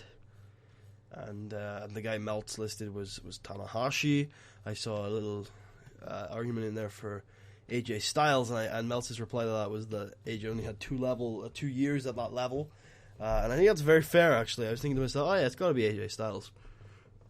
But AJ Styles has only been where he has been this decade, at least, since about 2014. I don't think it's Tanahashi, though. It's probably John Cena, honestly. I think if you look at from 2010 to 2015, who has had the most top matches, like the best matches at the top end, it's probably John Cena. I can't think of anyone better off the top of my head. I can't think of anyone better off the top of my head. Maybe Daniel Bryan? Yeah, Daniel Bryan probably. It's a good argument as well. Ardle the Turtle, also welcome to the stream, Ardle the Turtle. But the PWI 500 is kayfabe. Just so you know. It's not based on wrestling ability, it's like kayfabe. So it's based on like how successful they were in story. It's a weird ranking. Yeah. I'm not saying you shouldn't take them seriously, like they don't really take themselves seriously. It's not like they're not making an argument that he was the best wrestler in the world in 2010. Although he might have been. 2010 was a bad year. Probably Cena, maybe Okada. I don't know. I think Okada has been too overexposed now. And looking, I don't know. He had a really good match yesterday though, which is great. Which could be a sign of better things to come. But that Tanahashi feud seems to have pulled the wool over all of our eyes. And when it comes to Okada, I don't think he's very good. Yeah, I agree with Ben there. I think Tana's had a better 5 years than Okada has. Because outside of the Okada feud, Tana's had a great feud with Shibata. Tana's had a great feud with Shinsuke. I think you could look at a ton of his G1 performances, and they've been awesome. Okada's G1s are always dreadful. Okada's feuds outside of Tanahashi that are actually been good are Naito, and even that, like Naito carried all of that. If Punk didn't quit in 2004, it could have been argued it's him. I still think the argument could be made. It's only 1 year, because I would argue that Daniel Bryan has a shot, and since 2014 he's only had one match, I think, or two matches, or a couple, like 2 big matches. So I think the argument could be made for Punk. You've got the 5-star match in 2011, 5-star match in 2013 for me, the Raw Cena one. You've got a really good Undertaker match in 2013. You've got some really good TV matches in 2013. You've got a fantastic match with Brock Lesnar at SummerSlam 2013. You've got some nice title defenses in 2012 with people like Jericho and people like Bryan. I think there's like a Big Show one in there. There's a there's an excellent John Cena match in Night of Champions 2012. I don't think it was quite as good as the other matches in their feud. They've got a Raw match in 2012 that was quite good. But I think with Punk, his peak in that 5 years is Cena. And then when you look at Cena, his peak is Punk too, but after the Punk feud with Cena, you've got matches like the Bryan match, which was exceptional as well. You've got, let's see, if we're including 2015, 2014, we've got the Bray Wyatt match, which was fucking excellent as well. Got the Brock Lesnar match, the first one, which is really good. The Triple Threat at Rumble, which is really fucking good. You've got all of his Indie Worker TV stuff he did in 2015. So I don't know. I think Cena's had a better 5 years than Punk there. And hello, Jay-Z Gaming. Welcome to the stream. Oh no, we have to upgrade our equipment. Why would you make us do this? God damn it.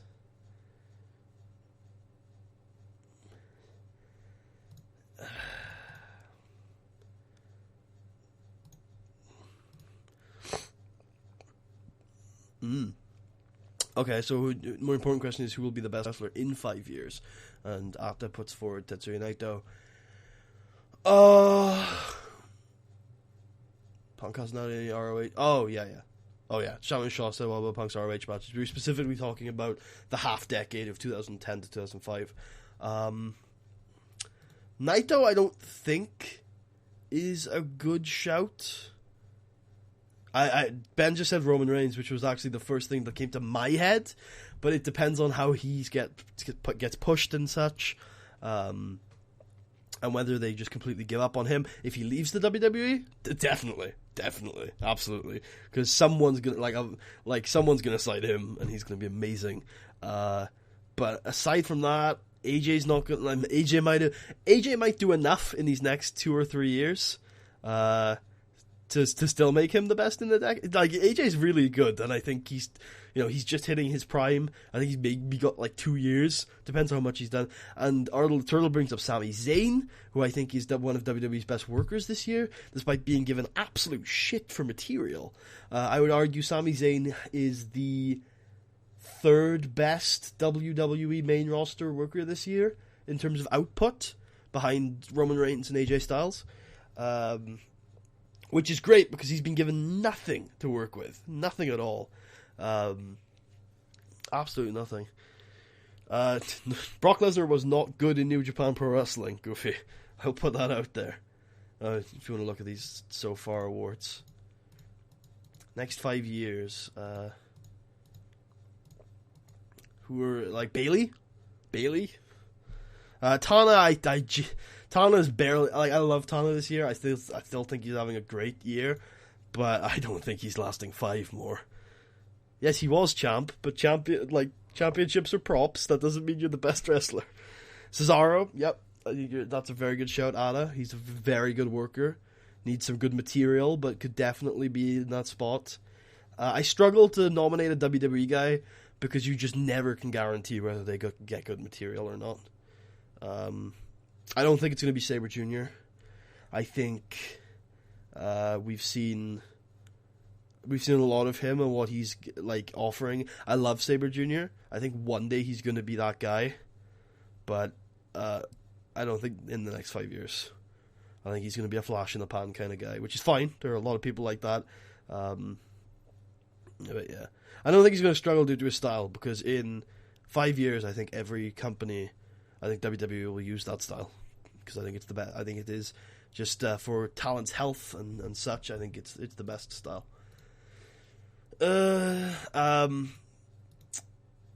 Shibata is an interesting one. Ada brings up a good time period for Sabre. Shibata is an interesting one because I'm not entirely sure. He definitely could, but I'm honestly not too sure.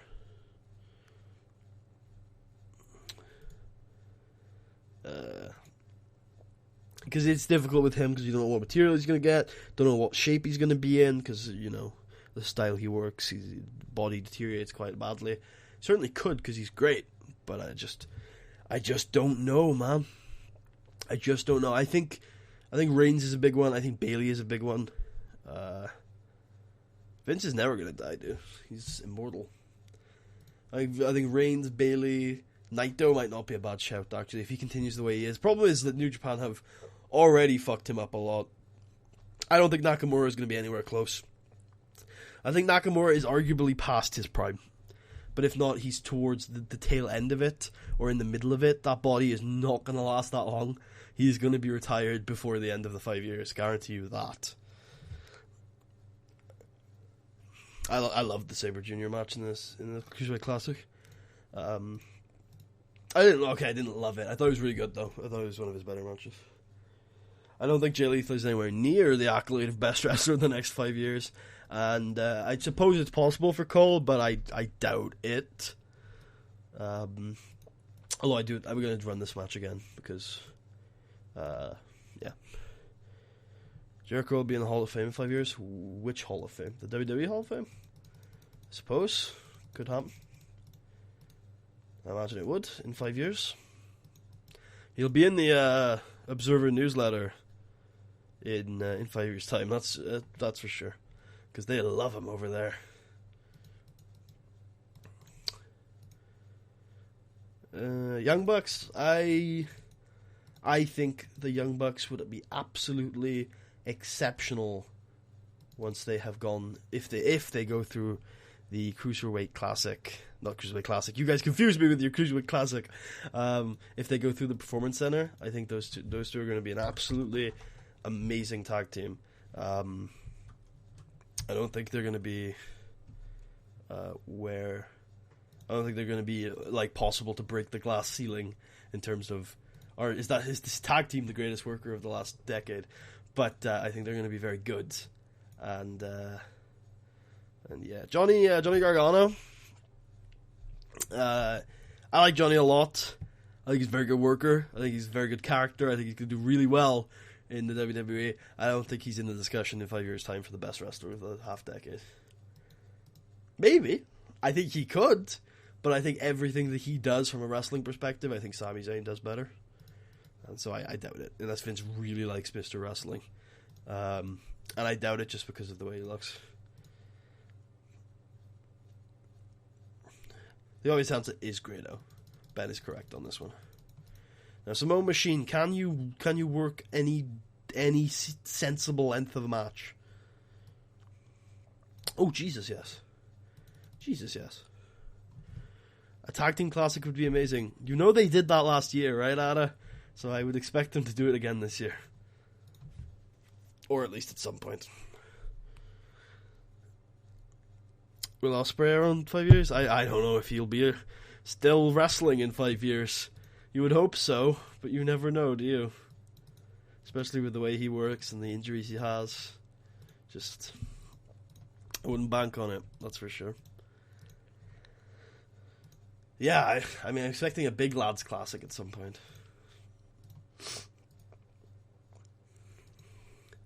I think Ospreay has already injured himself beyond repair in some ways. Like, the damage he's done to his body is not getting repaired, for example. But of course, it's not like he's out of action or anything. It's just that he feels tingles everywhere, and not in a good way. Which is absolutely fucking terrifying. But there you go. Kansuke Honda is going to put over his old protege. Ah, I see. Yeah, I don't know if there are enough good tag teams out there, to be honest with you. Like, the best tag teams that are in the world right now are pretty much in NXT. Barring the Young Bucks and possibly still the Briscoes. Possibly Red Dragon. But even then, those three are nowhere near where the Revival are at. The Revival are, by a large distance, the best tag team in the world. The Revival are the best tag team in the last decade. By far for me. It's not even close. I think the Revival already are top 10 tag teams of all time. Because I just don't think it's that hard of a competition to win. I think they're ridiculously good. And I don't think... Yeah, I mean, I do think there are a good, 10 legendary tag teams that are better than them, but they're almost, there. I don't think I don't think they're that far away. And I definitely think they'll be there by the end of it. Yeah.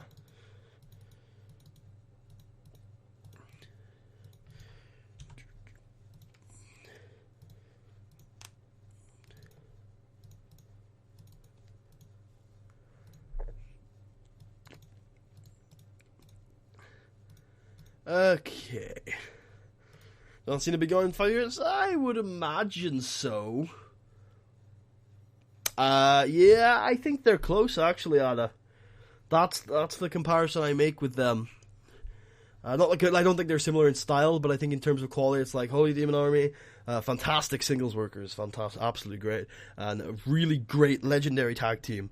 But you look at Revival's breadth of matches and the type of stuff they've done with who is it's very I think it comes reasonably close. But I agree. I think the Holy Demon Army is still a little ahead. I also think the Rockers are ahead. I think there are a couple more tag teams that are still ahead. But I see the trajectory for there's no way, because also there's no way they're going to split up the Revival, I hope, because just look at those dudes. But if they stay the course with them, I definitely see them being the best tag team of all time. I easily see that if they they work 10 years in whatever promotions will get them. Yeah. And by the way, someone asked if John Cena will be around in 5 years. I imagine he'll be retired in 5 years' time. But, he could still be around. It's hard to say. He'll definitely still be working for the WWE. Just say that much.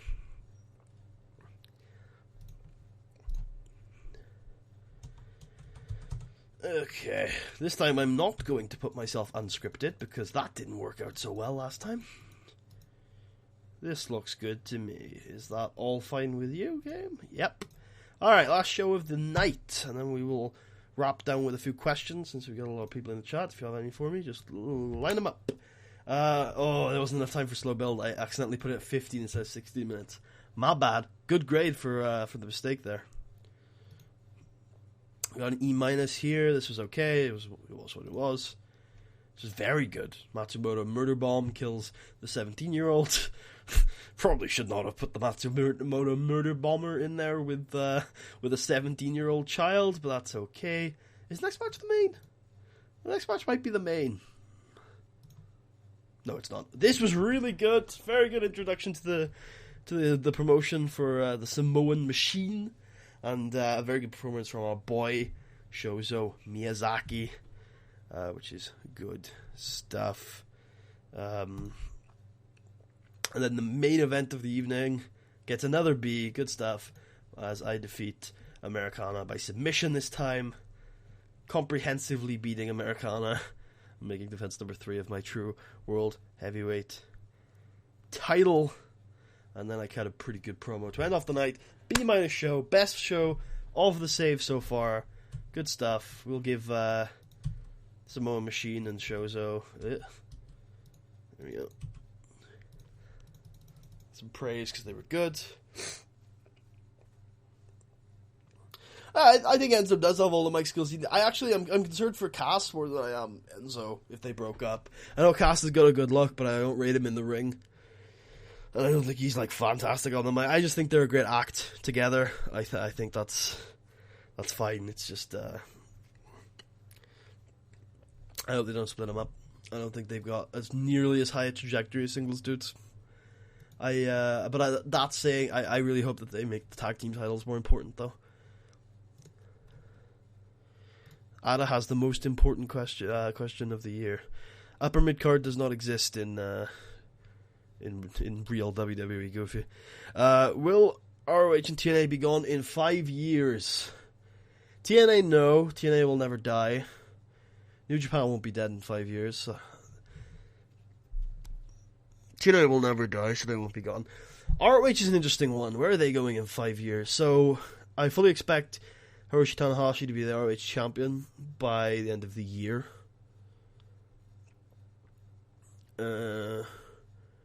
After that, I imagine they draw big. They have not really been increasing their videos steadily. They're down about 150. They're down about 75% from 2010, and they're down 100,000 viewers in the last month, which isn't great. But 1 second. Oh yeah. ROH after that, I think attendances will grow for ROH because the New Japan stuff is still working. But I think by the end of 2017, ROH fans will realize that ROH guys are shit. Not shit. I mean, most of them are shit. But they'll realize that none of the ROH guys are stars. And then there will be nobody going to shows without New Japan guys on them. At which point, every show will have New Japan guys on them. At which point, New Japan will I don't know. It's really hard to tell whether New Japan are just going to keep it going, just because it's a free English broadcast of their stars, or whether they're going to. I don't know what to do. Maybe New Japan eventually cut ties with ROH to work with WWE or something. I think if New Japan cut ties with ROH at any point in the next year, ROH are dead. Done. I don't think they'll die, but I think they'll become like All Japan are now, where they're like, oh, they used to be cool. And they're an indie show that you never hear of. I don't expect ROH to be in a very healthy financial position in 5 years' time. Neither do I TNA, but I don't believe they'll be dead, either of them. Alright. And get ready to end this off. First, we have a look around our boys, because it's been a very successful run of shows, surprisingly. Let's have a look at this. I think AJ's going to be WWE champ by year's end, no matter what the outcome. I would imagine so. I know we only got 4 months left of the year, but I don't know. It's tough. I don't know how behind Dean they are, but I think I read somewhere that the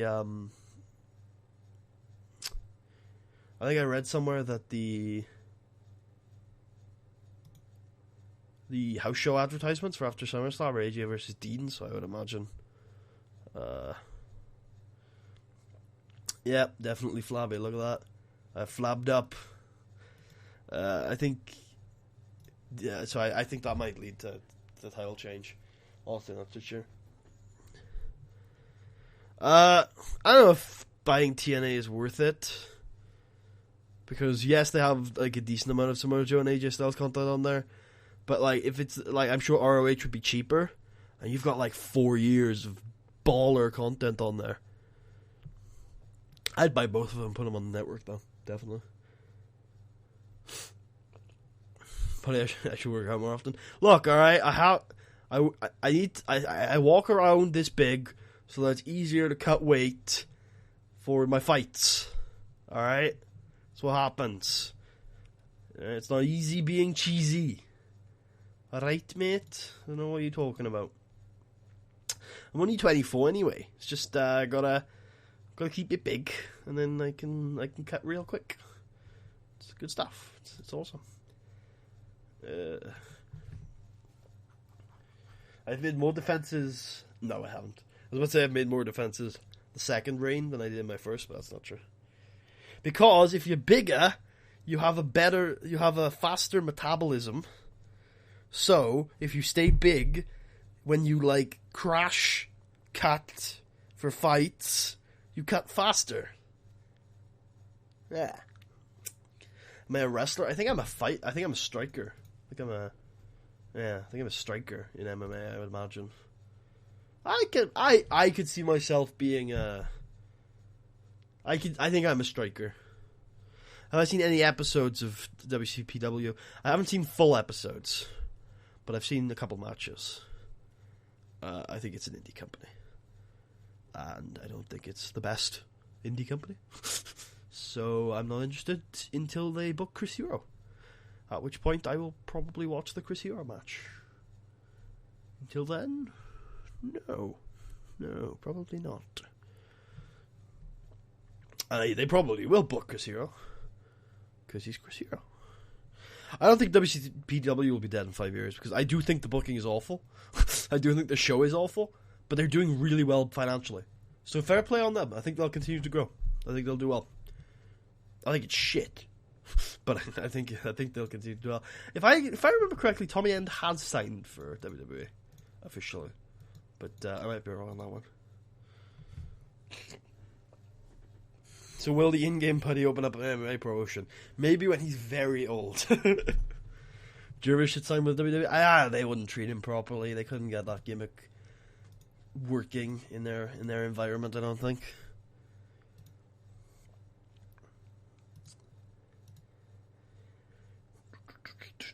Okay, let's go. Oh, hey, Dido Cadet.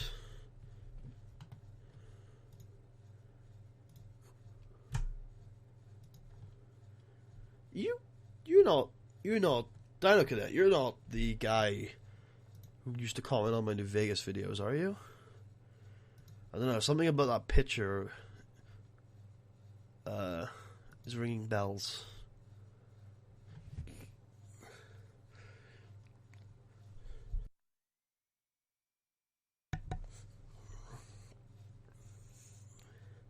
And joins the in November. Yeah, he's in that class with Demo and Dar, I think. We're signing.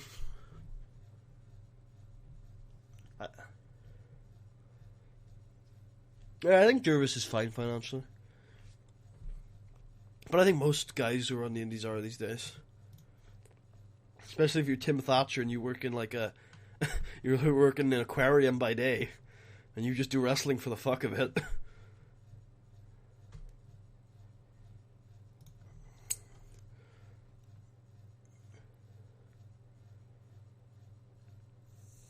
Kurt was at SmackDown on Tuesday. Oh, Kurt Hawkins. Oh, okay. Shrug. I never thought of him as a big deal. I never thought of him as bad. I think he's okay.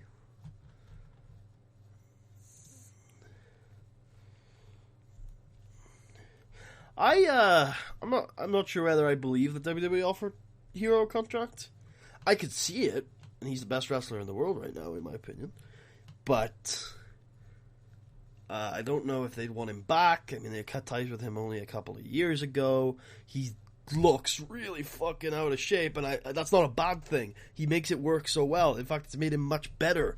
But like, he doesn't have the WWE look, and I'm not just like, you look at look at someone like Kevin Owens, and you know, he's obviously not the traditional WWE look, but it's a very different build to someone like Chris Hero, who I don't think WWE would be interested these days. Again, I'm not saying that the look that he's got right now is a bad thing at all, because I think it's vastly improved him. I think it's good for him.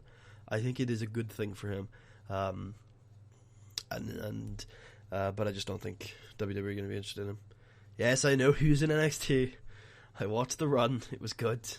It involves one of my favorite matches of all time.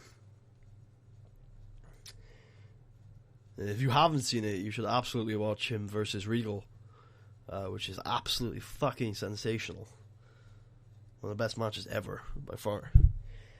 Chris Hero's having the best year of his career. I agree. I mean, he's had some good years, but I think he's having a great year. He's just 4-star match after 4-star match after 4-star match in every promotion you can find. Let's actually, if you guys are interested, since we can wrap this stream up relatively shortly, let me get my my numbers up for my awards this year. Let's see if we can do this. Open broadcaster software. You can kind of see it, but not quite. Will this work? It might work or it might not. 1 second. Let me go to the intro. Let me close down everything that could be possibly no bueno.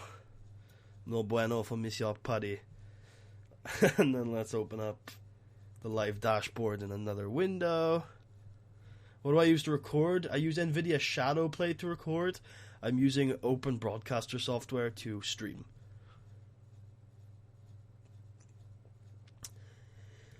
Okay, now I would like to edit this monitor capture to use monitor 2.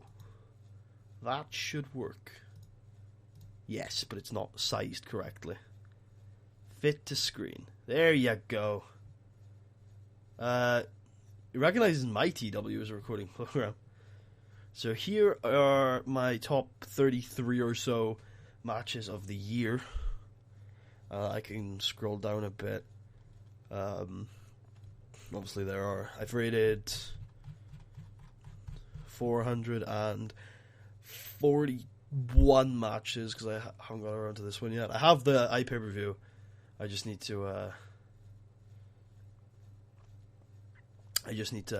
watch that. Okay, I did see. I have actually watched the Bobby Roode segment, and I think it's all right.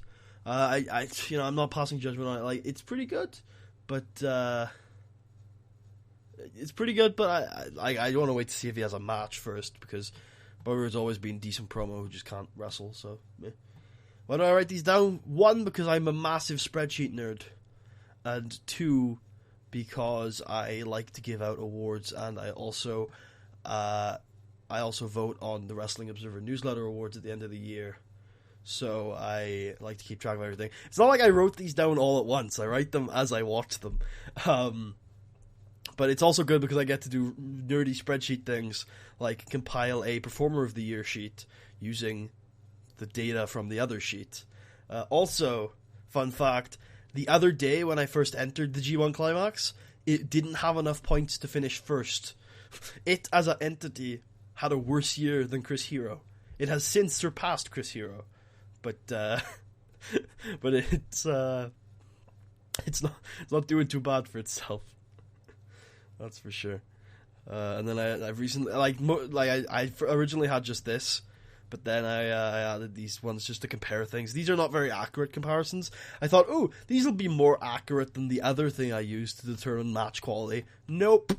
I still think this is probably the most accurate thing I have, which is basically this compares the percentage of matches I've watched to the percentage of matches that ended up in my top 25, and it kind of works.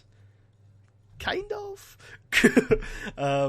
Shibata, yeah, number 2, finally. Kushida was number 1 for months and months and months. And finally, last week or two. I'd love to see what kind of system Meltzer has. Meltzer doesn't have a system. Meltzer just gives out grades like he feels like it. He said that for ages. He's just like, yep, there you go. Here's grades like I feel like it. Have I covered any Chikara matches? I don't think so, but I have been to like a Chikara show this year. Live in person, so that was fun. I didn't love it. It was a fun day. It wasn't great, but no, I am thinking of going and checking Chikaratopia out a bit. But I've got a couple of other things on my list first. First of all, I need to do Rev Pro.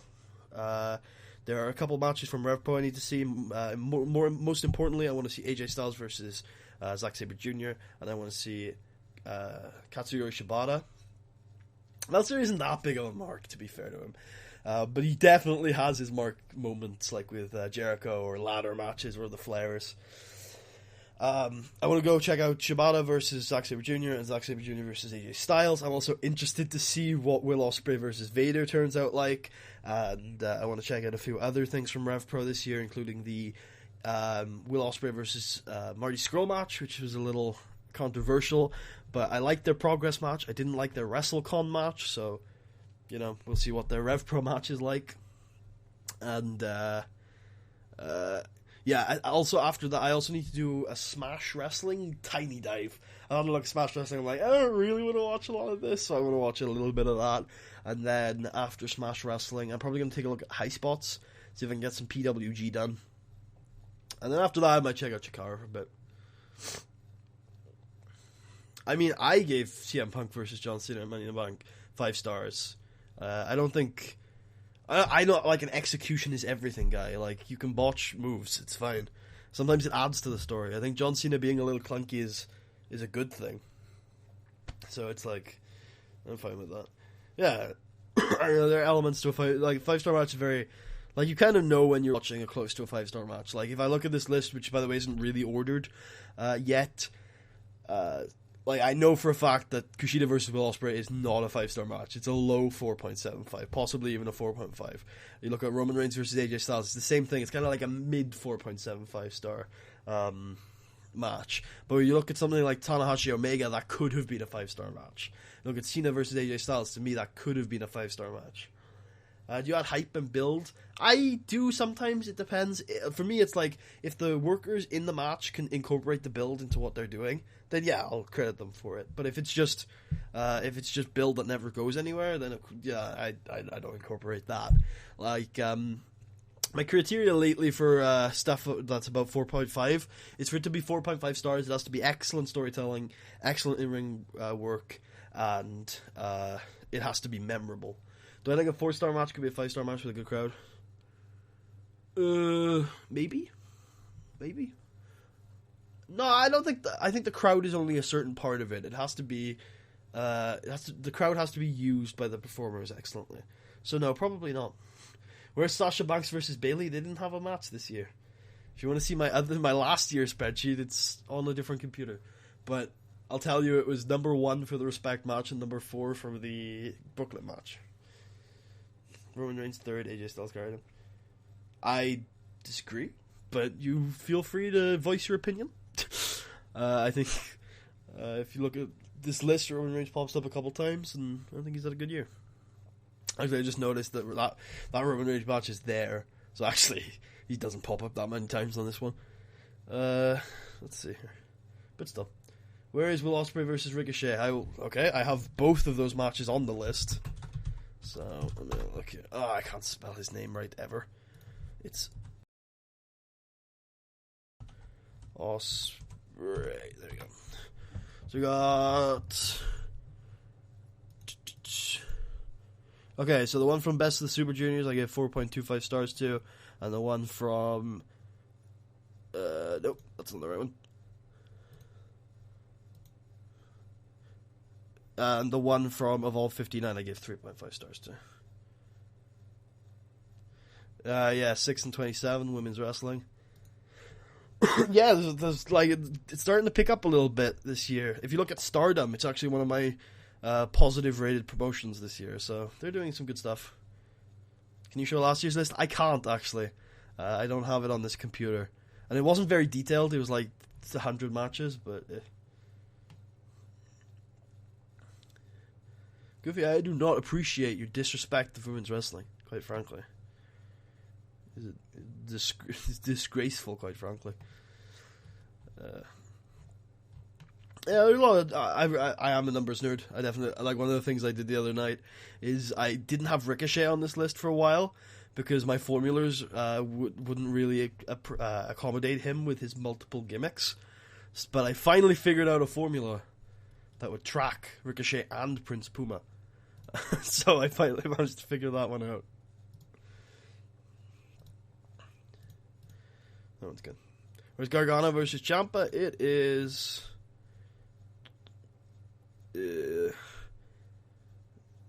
here's something. There it is. It is 4.5 stars. Now, if again, this isn't ordered properly. I think if I was actually ranking this, I've probably got it around 8. It's very close. It's a very... What's my biggest? Like my... What do you mean my biggest? Oh, so it's heavily automated? Not... Oh, yeah, definitely. Oh, this part, definitely heavily automated. Absolutely. I wouldn't want to track this shit at all. I love seeing it, but I wouldn't. What's your biggest positive surprise this year?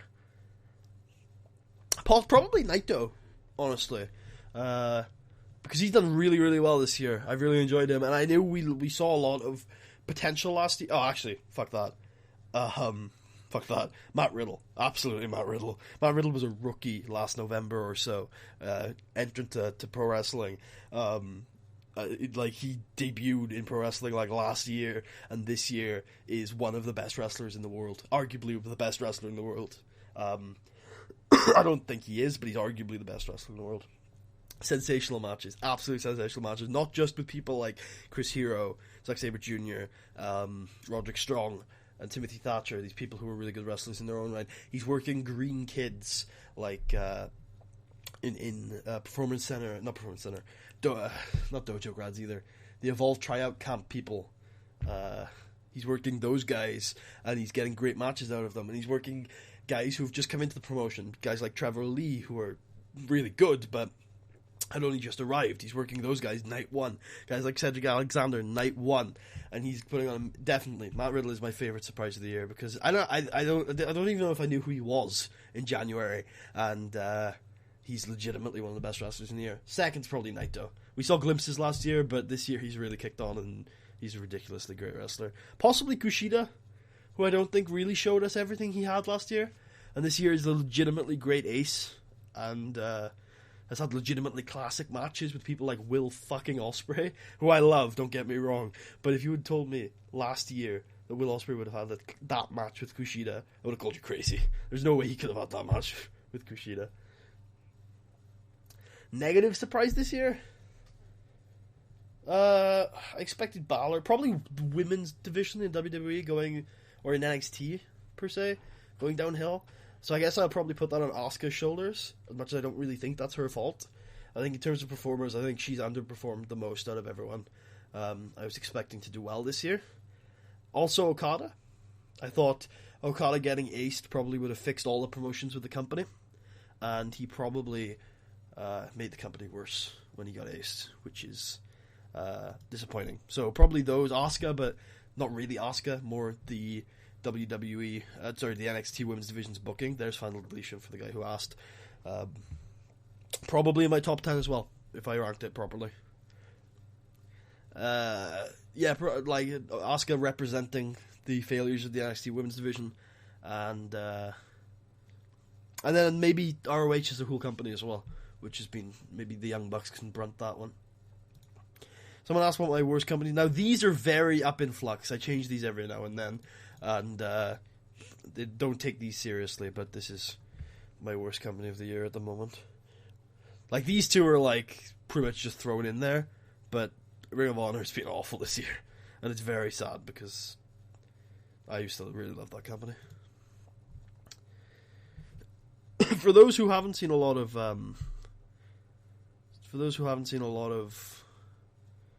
You had to, like, Final Deletion, where is it? I showed you, it's there. NXT as a whole wasn't a negative surprise for you? Maybe. It's starting to uptick, though, a little bit.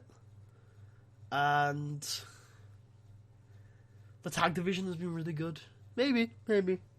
I think the women's division was the most disappointing, though, because I was expecting a lot more out of it. Also, somebody mentioned... Oh yeah, I think Lucha Underground's been awful this year. I think Lucha Underground's been really bad this year, and I think it's bad. I think it's especially bad because they had people like Prince Puma and Pentagon Jr., who are legitimately huge stars, and then they had people like Matanza, who gave them the opportunity to really tell an interesting story, and they fucked it all up. The Emperor had no clothes. The season 1 hype died, and season 2 was a bit of a mess. And I thought it was a bad show. I thought it was a really bad show. Sorry. And then there was something about, like, buying ROH. It was Pentagon Jr. at the start of the season, Goofy. I was talking about the start of the season.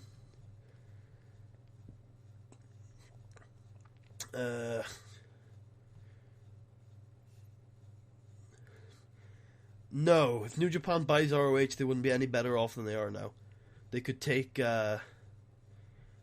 every single wrestler in ROH, and their roster probably wouldn't improve. I mean, it depends on how often they get to work Kyle O'Reilly right now.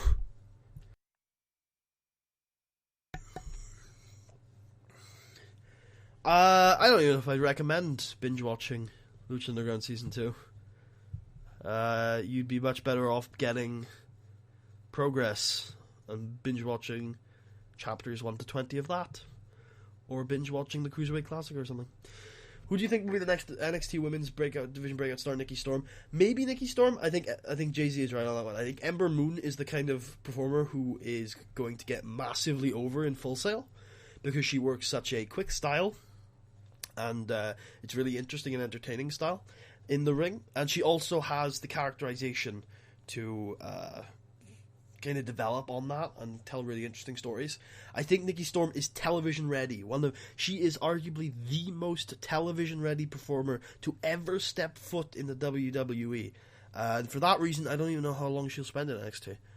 But I do think she'll do really well as well. But I think Ember Moon is going to get in there and get instantly over with Full Sail. I think she'll do really well. Whereas ICW, I'm planning to pop a binge in at some point of ICW and rate a couple of their matches. I haven't been too interested in it. I don't think it's that good of a promotion, I've got to be honest. I am planning to go to Fear and Loathing this year, still, in the Hydro, I think.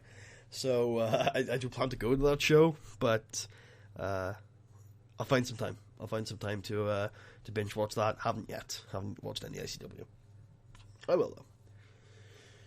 will, though, for sure. Any questions I missed here? Oh, someone talked about Ray vs. Prince Puma. I liked it. Let me find it on the list for you. Probably one of Mysterio's only matches. Here it is. I liked it. I thought it was an actively good match. I just didn't think it was amazing. Yeah, it was what it was. Ran far too long. They have Grado. They do. I like Grado. Yeah, well, we're going to wrap the stream up soon anyway. We're starting to slow down a bit, so we will. I want Liv Morgan to break out next year. I think she's good enough now where she can stop jobbing and let shitty Ilya take her place.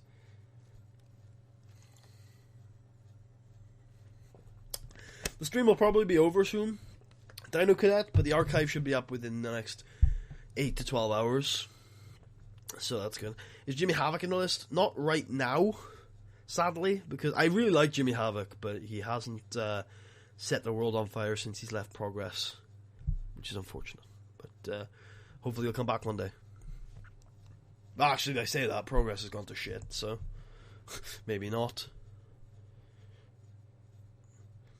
Broken Matt Hardy is the character of the decade. I do like it. I'm very entertained by Broken Matt Hardy. There's a lot of good stuff.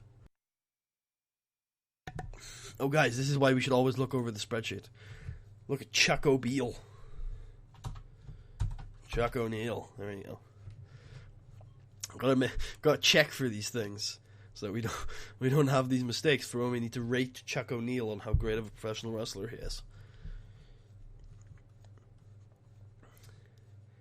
I said that DG is dying company in all truth. Did I? I said that Dragon Gate is dying? I shouldn't have. Dragon Gate's doing fine financially, I think, but I just don't like it as a company. Because it is Lucha Libre in Japan, and I'm not a huge Lucha Libre fan. As you will be able to tell. 1 second. I'll show you this. This is what I consider to be the best matches from Lucha Libre this year. 4 stars, 3.75 stars, and 3.75 stars. Those are, in my opinion, the best matches in Lucha this year. So, as you can tell, not a huge Lucha fan. So, there's that. Haven't been a huge Lucha fan for ages. Do I like Steroid guys? I like Ryback sometimes. Does that count? He's on the roids, isn't he? I hear it that one time. At some point. I should mention that these are matches from... so the Wrestling Observer newsletter, their award period is from December onwards. So it's not January 1st to December 31st. It's December 1st to November 31st. So like something like ROH Final Battle, which is in here somewhere. There it is. Something like ROH Final Battle makes the cut, even though it was in December. I think I have another Final Battle match. I should do. Yeah, there it is. AJ Styles vs. Jay Lethal. Isn't Lucha Libre in Japan your description for the next series on the channel? No. I think that was a joke I said to you. Where... Oh yeah, because I'm currently doing Lucha Libre, and then I was going to Japan, and the Japan series I was talking about is the Road to Glory. We're in Japan. It's a bit of a confusing, confusing message. I'll give you that one. Alright, well, I think I am going to wrap the stream up here, guys. Thank you all for watching. I hope you guys enjoyed. And I thank you all for coming. It's been a really fun stream. I had fun talking graps with you here at the end. I think the Road to Glory is shaping up nicely. And I don't like Lucha Libre. I think it's serious about it. I mean, I don't love it, but I still like it. It's fun, especially old school Lucha Libre. But yeah, anyway. Thank you all for watching. I will see you guys next time for another episode of Road to Glory. Hopefully there won't be as many days and months in between episodes this time. Thank you all for coming out, and I will see you guys next time.